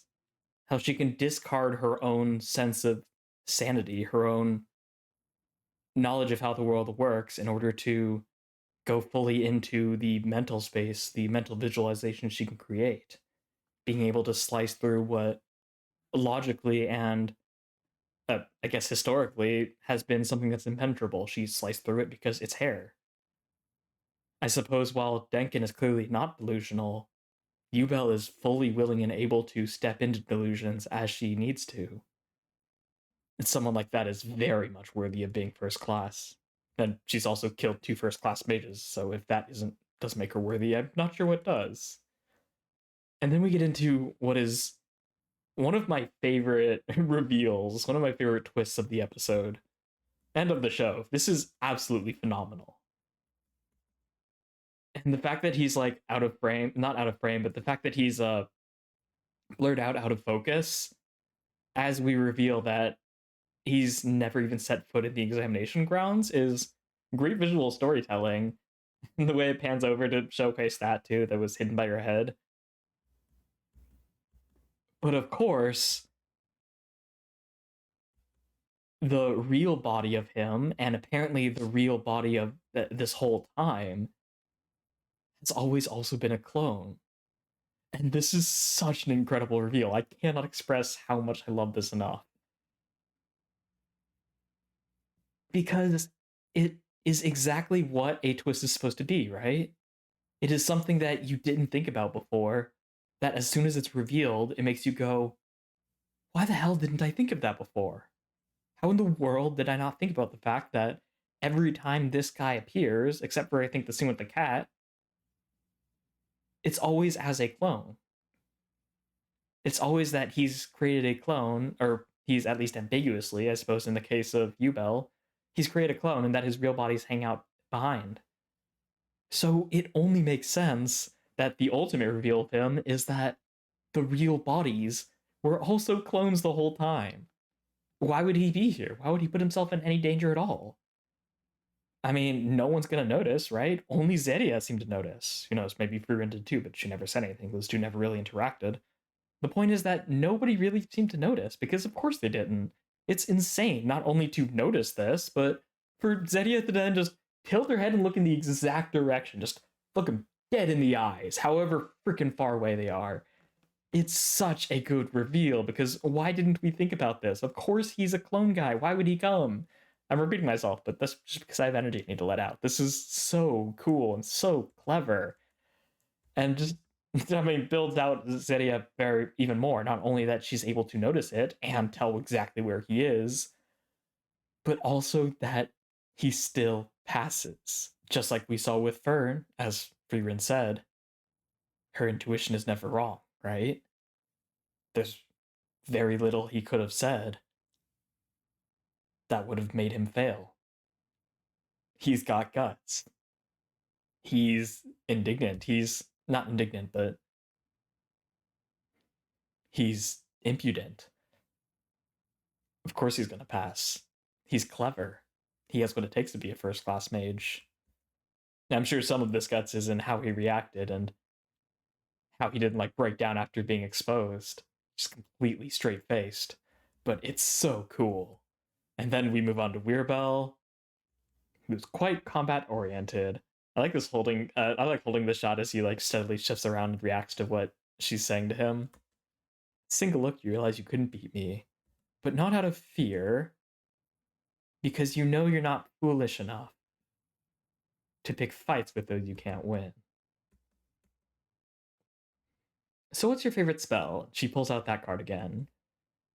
And the implication is that Weirbel finally gives her the answer that she's been looking for, that she wants to hear. The one that she undoubtedly agrees with. God, what a smirk. Magic is a tool. What do you mean, my favorite spell? I don't have a favorite tool in the shed. Now, a lot of people might have favorite tools in the shed, but if it's just a means to an end, that's all it is, right? And I feel like that builds in perfectly with the fact that Zeria has basically every spell known to man, right? Has every spell known to man as far as we know. She doesn't have any partiality to them. Because they're all just tools, means to an end. Even though she's a creature of war, she still has spells that aren't means to an end of war, as we see in the end of the episode with one of the best expressions we've ever seen on Zeria that doesn't look like it belongs on her because it's straight out of Frieren, literally. Regardless, the fact that she is so in agreement with this, that the answer she wants is that you don't have a favorite spell, because that's useless, right? It's as useless as the flower spells. There's the spells that don't do any good in battle. It's so in line with her character and goes full circle. And then completely going to the opposite end of the spectrum, Methoda passes because rather than being afraid or being intimidated, maybe she had some of them, but more than any of that, her first impression is that Zeria is small and cute, and with her ara voice in full force. What is wrong with this year's test takers? You pass. Because why not? Because she's a little bit off, right? And that's what we really need in these first class mages. And she's obviously really powerful, really capable. But this whole segment is so cool because it's about so much more than strength, right? Zeria really cares about strength. She doesn't find much worth in spells that aren't battle-oriented, but clearly there's so much more nuance to her. She's not just a battle-focused maniac. I mean, I think the only one of these that was directly related to strength, and even then, tangentially, is Yubel, right? Because she's incredibly powerful and she's a little bit off in the head. Denkin didn't pass because he was strong. He passed because he has that fire in him. I can't see without smiling.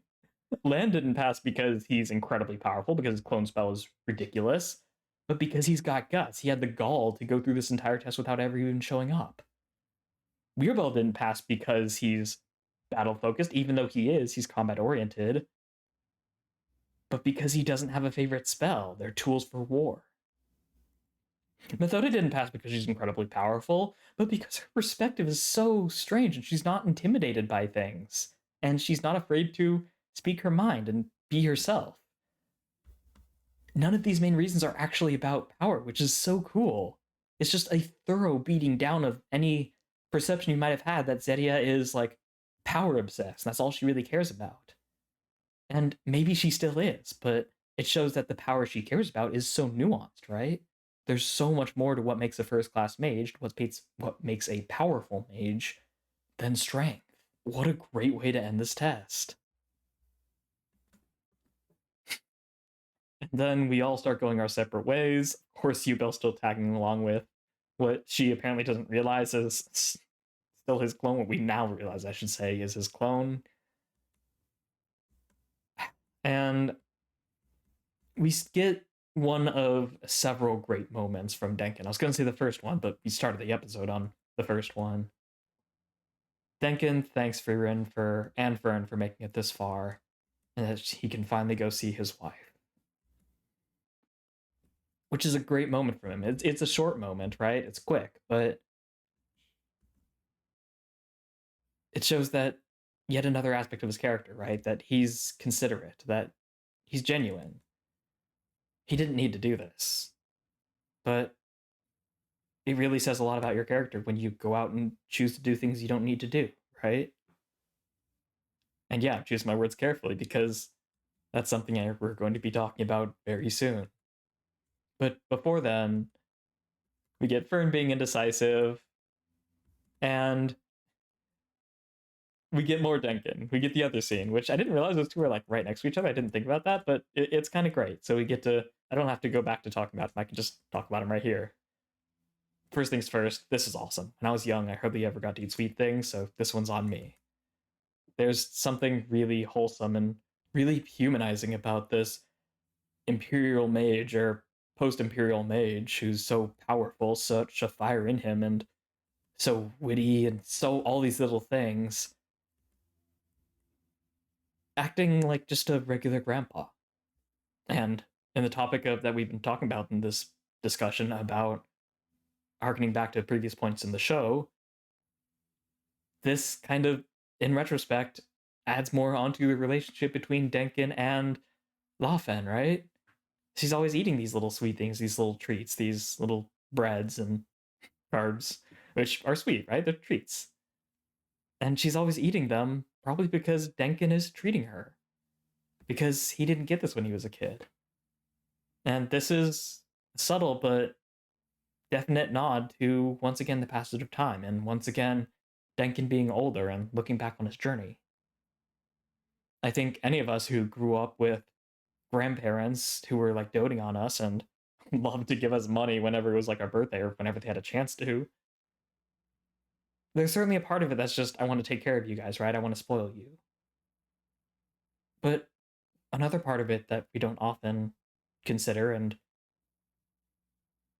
confront is that a lot of this is also giving others what you were not given yourself. And it's not just elderly, right? We see it with parents having kids. Some of them want to live vicariously through their kids. Others just want to give them what they did not have themselves. I almost never got to eat sweet things, so I want to make sure that those who are young don't go through the same thing. Amusingly, it's in a bit of contrast to last episode when he was talking with Richter, right?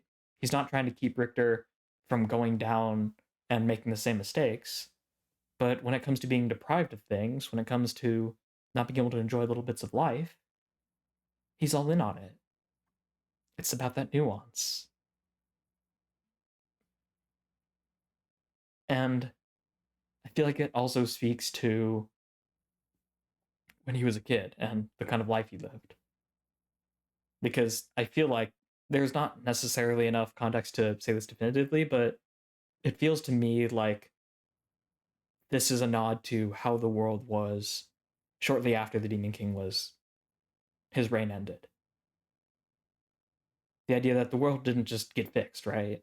An era of peace is an era, but it's almost impossible to compare the start of the era to 100 years later, 80 years later. Right at the start, it's almost certainly just like it was right before the Demon King was killed, right? Because change takes time. So if he was born anytime, like probably the first 10 years, 5 years maybe after the Demon King was defeated, maybe even more, depending on where he grew up, yeah, he probably did have a fairly hard life.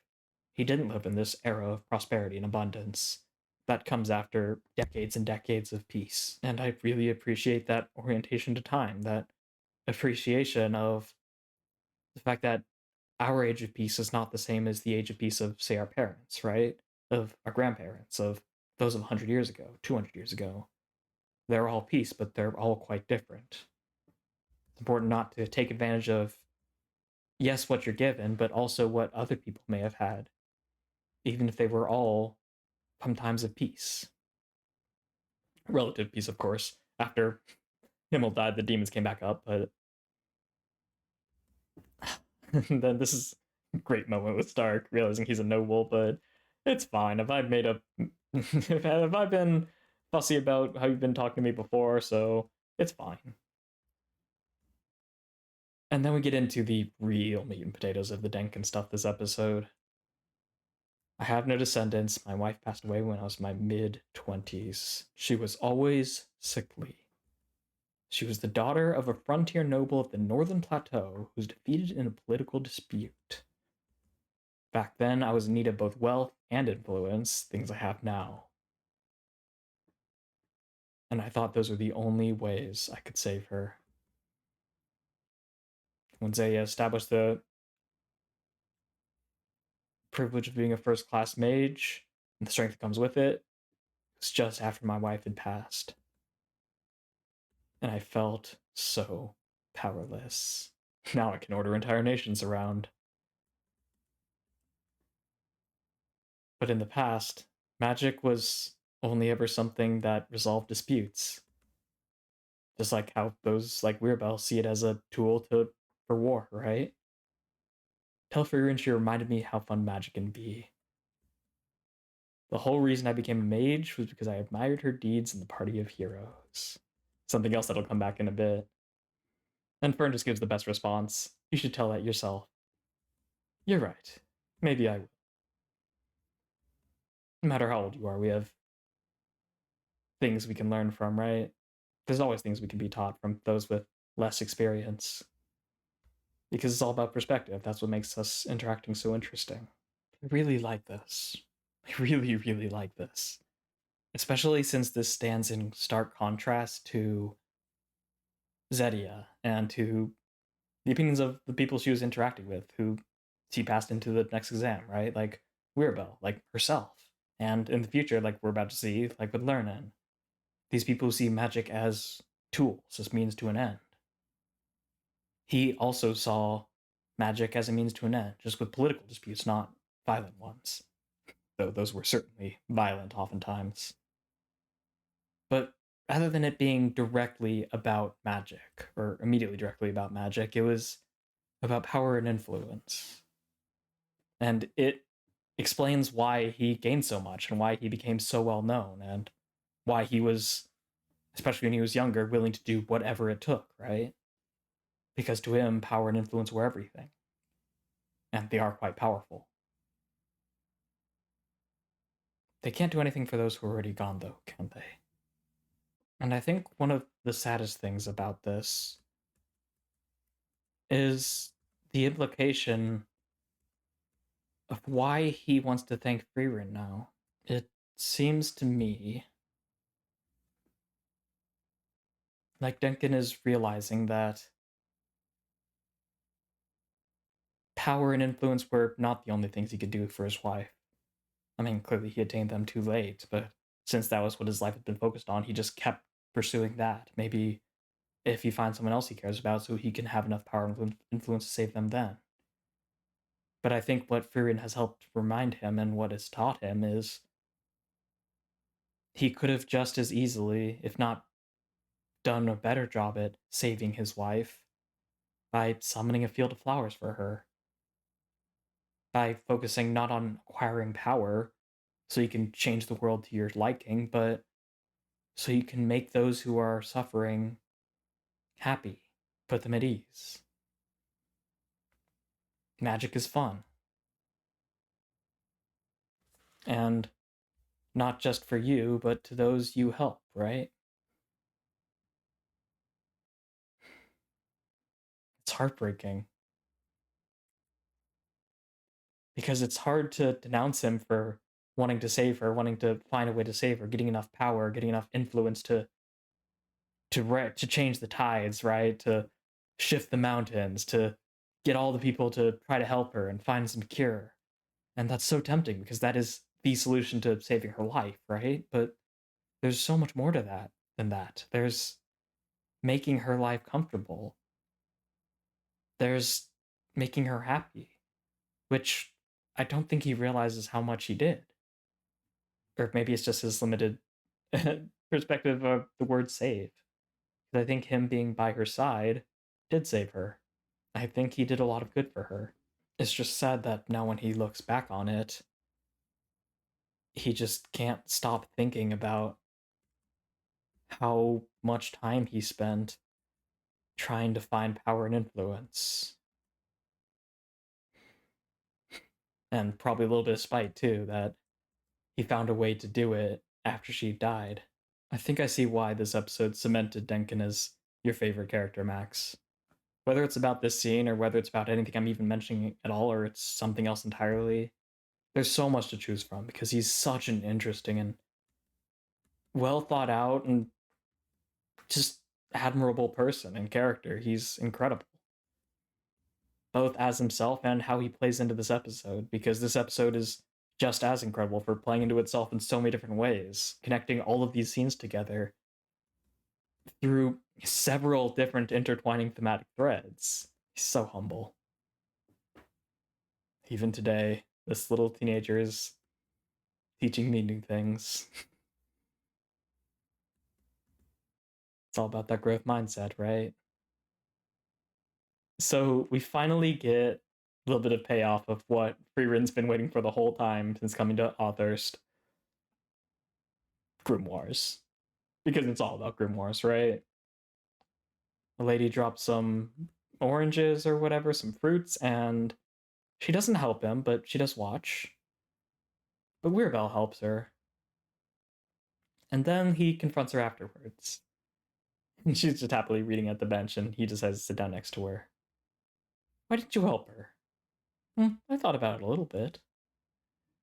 How funny. Despite being one of the hero's party members. What of it?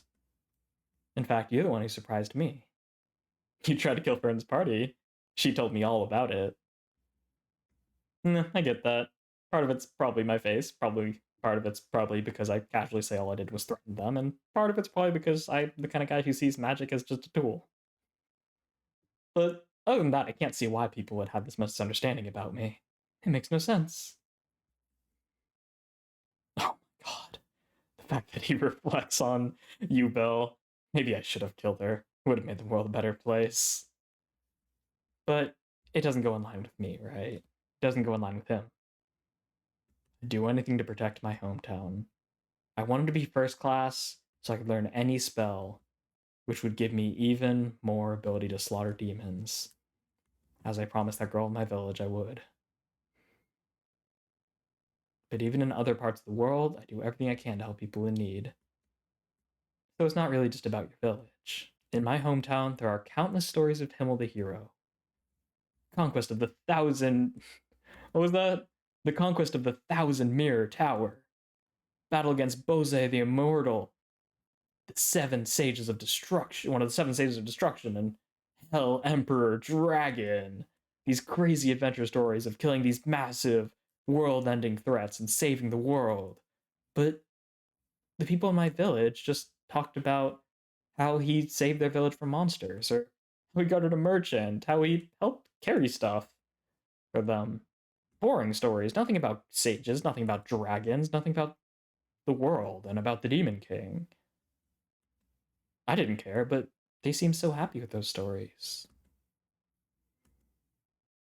After Himmel died and the demons came back up, I realized that all of these big things, all these stories I cared so much about, didn't affect my little village at all. Where everyone was just scraping by, handling their life. If Himmel hadn't come to my little village, then I doubt it'd still be there whether he saved the world or not. I could do that last part in a little bit. I spent a little bit of time thinking about this interaction, thinking about what he said and what he's trying to say here. As Frieren likes to do, as Yamada likes to do, and frankly, as quite a few people I've been seeing in this channel like to do, yeah, Akutami, I'm looking at you. They don't like spelling out their morals, right? At least often they don't. Especially when they're saying them in dialogue. They're too subtle for that. So there's a couple different things you can take from this.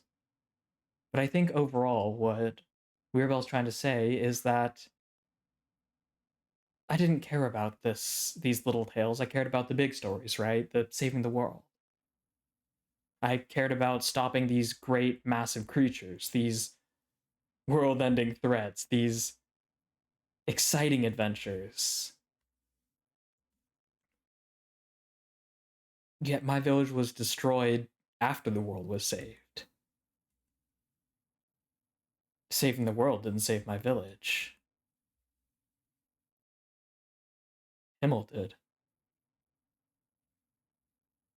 These little diversions from his larger missions, going to my village out of the way, helping them, saving them from monsters, is what saved their village, right? Not killing the Demon King. These stories that were boring and I didn't care about are what saved my world. And there's another line here that I really like. After his village is destroyed and thinks about all these things that, all these great exploits that didn't really do anything with the village at the end of the day, everyone had their hands full just maintaining their everyday life. For some reason, out of this entire interaction, I think that's the line that hits me the hardest, that resonates with me the most. Something about this dissonance between these great exploits and this amazing hero and this larger than life figure with these larger than life exploits. And this boy who just grew up in this distant village where everyone is doing everything they can just to live.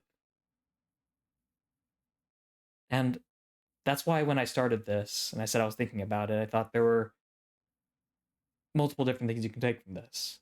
The main one, of course, being the idea that rather than the big exploits, it's the little boring stories that saved Weirbel's world, that saved my little world, right? But the other thing is that Himmel, in helping them around and helping carry stuff and picking up groceries that somebody dropped and doing these little things, were helping save other people's worlds, right? They had their hands full just living their lives. So even though these little boring stories of helping citizens doesn't seem like much, it was taking even just a little bit of load off of them. Giving them enough time to rise up and defeat the Demon King. No, right? But it just made their lives a little easier, which is beautiful. It's not the focus of this, because the focus is about Weirbel and about his world being saved, separate from the big exploits, but this is a little thing that I think is also worth bringing attention to. The amount of good Himmel's done for these individuals, and the amount of positivity, I suppose, positive energy he spread just by doing these little things. I don't remember when I've talked about it before, but I've talked about it in this show previously, that oftentimes helping people is the easiest way to create net good in the world. The vast majority of times, the energy you put into helping them is vastly outweighed by the amount of help it does for them, right? Like just letting somebody get ahead of you in line when you're at the mall might let them check out a little easier and get through traffic a little faster and get their kid out of school, or might get them, in an extreme example, it might help them get home in time to see like the kitchen's on fire and they can stop it. And those few minutes, or even that time that built up due to butterfly effect stuff, might have made a huge difference on their life.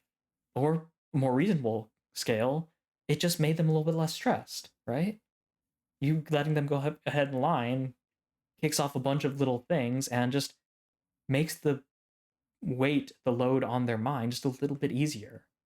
And that does so much more good for them than the trouble it caused you. And that's true for the vast majority of times you help people.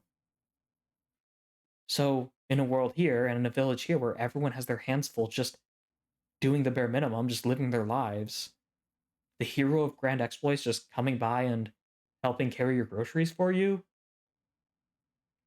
that can genuinely be enough to change your world, even if it's just the minorest of inconveniences for the hero.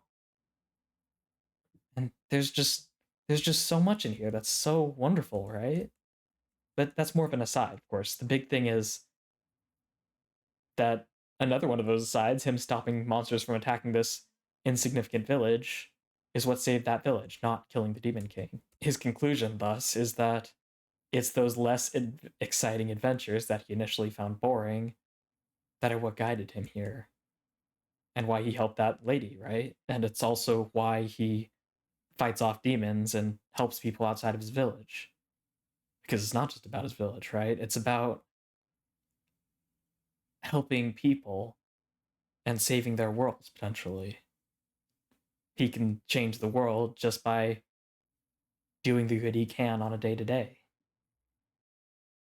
That's a really cool message to take from this. And as somebody who eventually made such an impact as like an officer and in the military, it's so cool how those things can ripple into larger consequences, right? Take a shot every time I say butterfly effect, and you'll probably never wake up. But it's true, right? All these little things, these seemingly little things, have such big consequences. And Weevil is such a great example of that. And there's something really sweet about him leaving, and leaving with these two. It's really cute. Whether they parted ways after this or whether they actually stuck together it doesn't really matter too much. It's just really cute that they're still sticking together even after all this time. It's after the first test. And of course, he lays out why, right? Because you should treasure each encounter. There are more goodbyes than death. But I guess you already know that. Sign! Sign! I want to see you again! I may never see you again. You're still alive, but we said goodbye. I hope we see Sign again. But then we flash back into the past, the first of 2 times we do that this episode, and we get into what the story's best at, and what I talked quite at length a bit about in the prep, and that is the fact that these flashbacks are not about showing us new information, right? It's not about teaching us about him, although it does do that. It's not about giving us more experience with these guys, though it does do that. It's really about Frieren remembering things in the past and reinterpreting them based on present experiences, which is why she went on this journey, to appreciate her journey more. So we see the party of heroes helping carry a bunch of stuff, apparently, for this person who's clearly unrelated to the Demon Lord. And before that guy is the Demon Lord, but I somehow doubt it. Carry us all across. What about me? Emil, why are we here? This isn't stopping the Demon King. True, they're insignificant. These won't change the world. And yet, I can't ignore those who are in trouble. He doesn't have some great speech about how noble he is, how great he is, how much good it does to help little people, but it's just something he can't ignore. It's just matter of fact. But the reason we had that flashback was so we can see Frieren's new conclusion. The world's changed anyways, even if you didn't plan for it to. And presumably she's saying this after meeting Weirbel, as a result of meeting Weirbel. And she's realizing that these little actions, saving people's worlds rather than saving the world, causes those people to go out and do things, right? Hope you got your shot glass, because, yes, again, it's the butterfly effect. Saving Weirbel's little world made him want to go out and save other people's worlds. And Weirbel has done so many feats, maybe not as many as Himmel, but he's done some incredible things, and now he's a first-class mage, he'll do even more incredible things. So going out of your way to not save the world, to not change the world anyways. Because you can never really predict how much of an impact you're going to have, right? And that's, I suppose, a continuation of what I was saying about the grocery store. You never know how much more good your good deed is going to do. And you probably never will know, because it's a large world out there. But that's why you should do it anyways. Because the amount of bad it could do is incredibly minimal, other than the slight inconvenience to you. But the amount of good it can do is literally unimaginable. It's more than you can imagine, right? There's so much more good. So yeah, whether you think you can change the world or not, it might just change anyways. That smile is just so beautiful, so precious.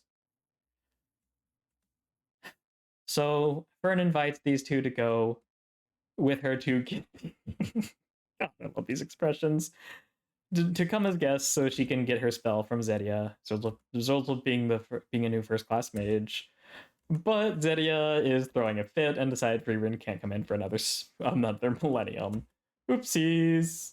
What she did to deserve that? It can't be helped. And she tries so hard to just... it's not like I wanted to be here anyways. She decides to be a little bit tsundere and pretend like she's not bothered. Even though she obviously is. She cares so much about spells, right? So it's clearly disappointing for her. There we go. Oh, it's so precious. But she is bothered, of course, and Stark catches on. He's surprisingly emotionally intelligent and realizes that, yeah, she's probably disappointed. She's probably bothered, so I'm gonna go with her and keep her company. Because he's such a good guy at the end of the day. He's such a good guy. And as the two of them reflect on first class mages, and there's more and more entering the world, especially after this test, Fern being one of them, how much she's grown, and how she will probably be a more famous mage than me in this era, which I think we can all agree is true. Fern is incredibly skilled and has so much potential. Being able to see the fluctuations of Zedia's mana, who she's like never met before, despite being a freaking teenager, where someone like Lernan couldn't even do it. One of the few people who's ever been able to detect even Frierens is just, I mean, it just speaks so much to Fern, right? She's going to be a legend without question. She is a generational talent, right? Unlike the heroes that everyone was a part of. And speaking of Lernan, I swear I'm not doing these transitions on purpose, the show's just that good. He actually goes and confronts Frieren, which is really interesting, especially given last episode, how we just talked about, and Zedia just brought up how you'll probably never get a chance to fight Frieren, even though you could probably beat him. It seems like an offhand comment and something that's interesting because it makes us think, wow, someone we've met now can actually beat Frieren? That's not something we've heard before. We know she's been beaten by human mages, but this says a lot about Lernan, right? And yet, that's probably what planted in his head the seeds of, this is a way I could be remembered. But more on that in a second. She clocks immediately, you can see my fluctuations. You're skilled enough to not belong in this peaceful era. He admits, I'm an old-fashioned mage who only knows how to battle. If only I had been born when we were fighting the Demon King, I would have gone down in history just like the other famous heroes. Like you, for example. The only one of Zedia's students who's remembered is the great mage Flamma, one who's spoken of in fairy tales. Quite a contrast, right? Either forgotten or spoken of in fairy tales. And this is a really interesting framing on Lernan's part. Once I grow old and die, yet another proof of her existence will disappear. That's really interesting, isn't it? As Lernan's about to bring up, he doesn't want to be forgotten. He doesn't want to just fade away into history. And yet, this line implies that it's not for his sake, but for Zedia's. He wants to be remembered, not for himself, but because he was a student of Zedia. Because she trained him. She took out the time to make him her student. And if he's not remembered after this, it will be like he was a waste of time. I don't want her to be alone in the future, even if it means going down in infamy. Oh. I forgot about that line. Oh yeah, that completely recontextualizes things. Oh, that's so powerful. Oh my god, that's a hell of a line. Okay, so it's not just that there's a proof of her existence by means of like elevating her prestige or making her remembered because of the students she trained being remembered. It's that he doesn't want her to be alone in the future. Which harkens back to what Himmel said about Frieren, right? Due to him being immortalized in history as the hero who defeated the Demon King, he can accompany her into the future through his legacy. So from Lernin's perspective, every student but Flamma that Zedia has trained has effectively left her alone. Zedia has nobody but Flamma, and I suppose Frieren, to accompany her into the future. So he doesn't want to be remembered for his legacy, for his own sake, but so that his image in the public memory can accompany Zedia. He can be with her after death. That is actually really heartbreaking. That is really heartbreaking. I mean, there's so many logical fallacies that it would take another 2-hour video to go through them all, but they're not important. What's important is that he actually wounded her, which is insane. I don't think we've ever seen a non-Frieren do that.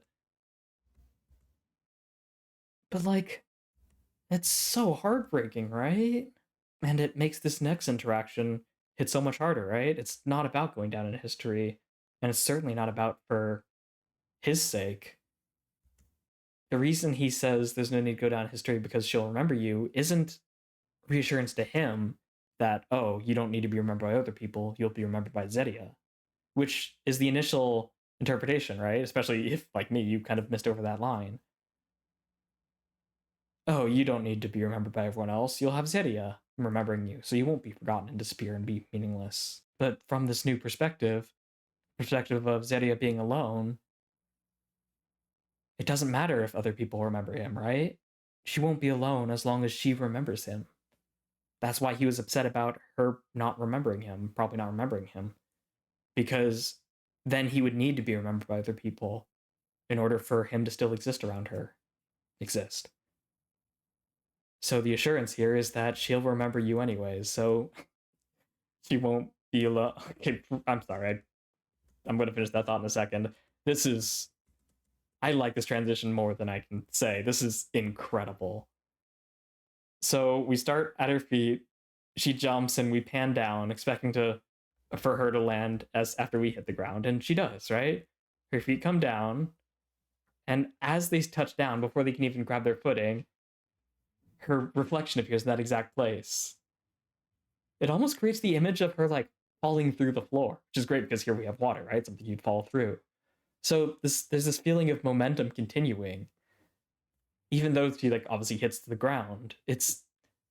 I don't have I'm not competent enough, and like I don't know enough about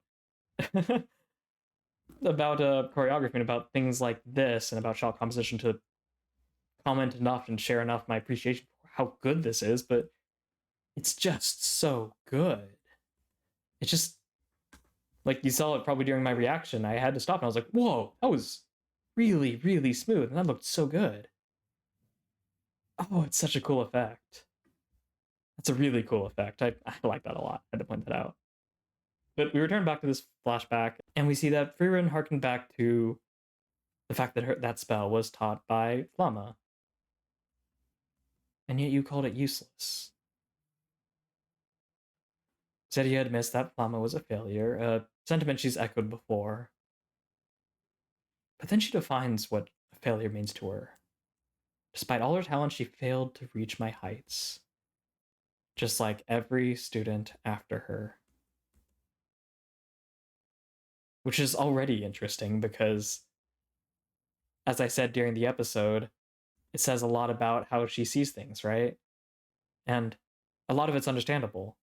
Every teacher who takes a student under their wing wants the student to surpass them. It's just in this case, it's kind of unreasonable, right? Because someone as gifted as Flamma, who is a truly generational talent, probably more so than Fern, though I suppose maybe that'll come in contention in the future. But even the most generational talent that Zedia has probably ever met couldn't reach your heights. Because the gap is just too large. Zedia could be as much as 10,000 freaking years older than Flamma, right? It doesn't matter how much talent you have. How is someone like that going to surpass you? Especially, I mean, like, especially back in that time, right? Now we have someone like Fern who may very well surpass Frieren despite her limited life, but will she surpass Zeria? I kind of doubt it. So it's kind of unrealistic expectations here, right? Even if it's understandable, because yeah, every teacher does want that from their students. And yet, this perspective isn't the focus of this, right? It's the fact that Zeria does remember each one's personality and their favorite spell. Hey, Lernan. That's really cool. Especially given that at the start of the episode, we were just talking about how she clearly, at least openly, believes that you shouldn't have a favorite spell, that spells are great for personal use, or maybe she doesn't believe you shouldn't have one, but she doesn't have one, and this is why she doesn't have one. And she respects people who don't have one, so she probably does believe that. And maybe that's a part of it. Maybe a part of it's because she doesn't understand favorite spells, so when other people have theirs, she can't help but remember them. And clearly a lot of it is her not understanding herself. Yet another connection with Frieren, right? Of course, Frieren doesn't quite make that connection, but the point is the same, right? And yet another contradiction, I've never regretted taking on any of my students, even if they never made their mark on history. Because about more than that, right? As we talked about earlier in the episode, because every single one of these scenes connects to every single one previously. It's not about changing the world. It's not about leaving a mark on history. It's just about doing what you can. About doing enough. Not that there's an easy definition of enough, right? It's just about doing what you can. It's just about helping those around you. Because we always just underestimate how much of a mark we'll leave on others and how much will be remembered. Surely we are awkward, both of us. All of us who are so battle-hardened, so battle-centric. We have trouble being honest with ourselves. And then we get this super adorable little montage of how everyone loves Stark now because she spent the last several days, great finish to the gag, just getting to know everyone. And it's not the first time this has happened. I'm pretty sure every time we leave a town, everyone's super happy with Stark and loves him, which Fern points out here. And then we get what's perhaps the absolute clincher of the episode, what makes this such a great finale to season 1 of Frieren. The fact that out of any of the spells that the generational talent Fern could have picked, a spell to make clothes clean and spotless. This'll make laundry a breeze. And a spell to make clothes spotless is a legendary level spell from the era of mythology. Well done, and she's super proud. That's my student. Oh my god, we get the first person POV for the freaking head pats. Frieren gets the head pat us. That's the most wholesome thing ever. But it's so perfect, right? It's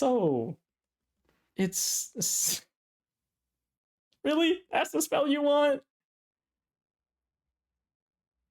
It's so perfect. It's so perfect because like student, like master, right? It's this oddly specific spell that admittedly it's a lot more useful back here than it is like in our time, right? Because we have laundry machines. They don't. Cleaning laundry is a lot more of a task, especially for a traveler. It's a really useful spell. But it's the idea that she didn't ask for some sort of powerful spell or something that'll help her really in battle at all. It'll just save her time. Give her more hours of the day to do whatever. But it's still really useful, right? And it's the fact that she really is Frieren's student. And that these little spells that seem useless on the outset really do make all the difference, don't they? It's in the little details. It's in the little things. That's why you get headbats. You understand. That's my student. Magic's supposed to be fun. Whimsical. And save you time doing laundry. Fern understands this. She passes the test. Even if she didn't quite get the approval of Zeria.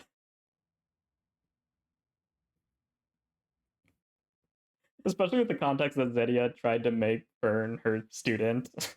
only to be confronted with this as the one spell she wanted is just absolutely hilarious, absolutely incredible. Serves her right, 100%.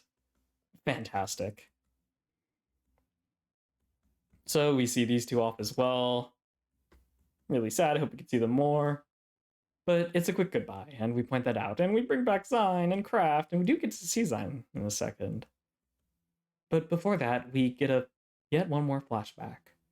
And we get one more payoff that's been building out the entire season, the entire show. You always say quick goodbyes, Himmel. Doesn't seem like you. Even though it was a side job, we spent 2 whole weeks traveling together. Unlike Zine, right? We drank with him practically every night. That's the part you care about. But I'm sure we'll run into each other again if we keep traveling. Tearful goodbyes aren't our style, because it'd be rather embarrassing when we meet again. Kind of like when you say goodbye to someone for the night and then you separate, but it turns out you have to go the same way to go home or to get to your car or to get to the train station. It's just like, well, this is awkward. Having this tearful goodbye and then meeting them again is a little embarrassing. And it's also the surface level, right? That's not the point. The idea is that you want to keep the mindset, the optimistic mindset of seeing someone again.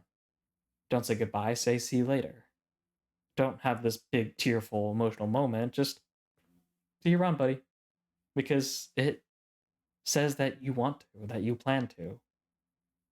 Actions speak louder than words, right? So have your actions and your words show that you look forward to seeing each other again. And it's such a simple and seemingly surface level and kind of funny way of putting it. God, watch the grab one. Oh, Zion, I love you so much. You're awesome. I don't know. There's something about these lines that are so simple, so almost silly. It'd be embarrassing if when we met again, if we had a tearful goodbye. That really hit something down in my core that I can't quite put words to, as much as I've tried, as you can probably tell. I can't quite put words to it, but it's definitely there. And I think it does have to do with that promise of seeing each other again, right? Rather than just saying, I think I'll see you again, and then crying anyways, that would betray that you probably don't plan on seeing them again, right? But actually just having this little goodbye is like committing to the idea that you will see them again, that this isn't the end. And perfectly in line with Frieren, visualizing that you'll see someone again is the best way to make sure it comes true, right? And I think that's where I'm going to leave this one off. Thank you so much for watching.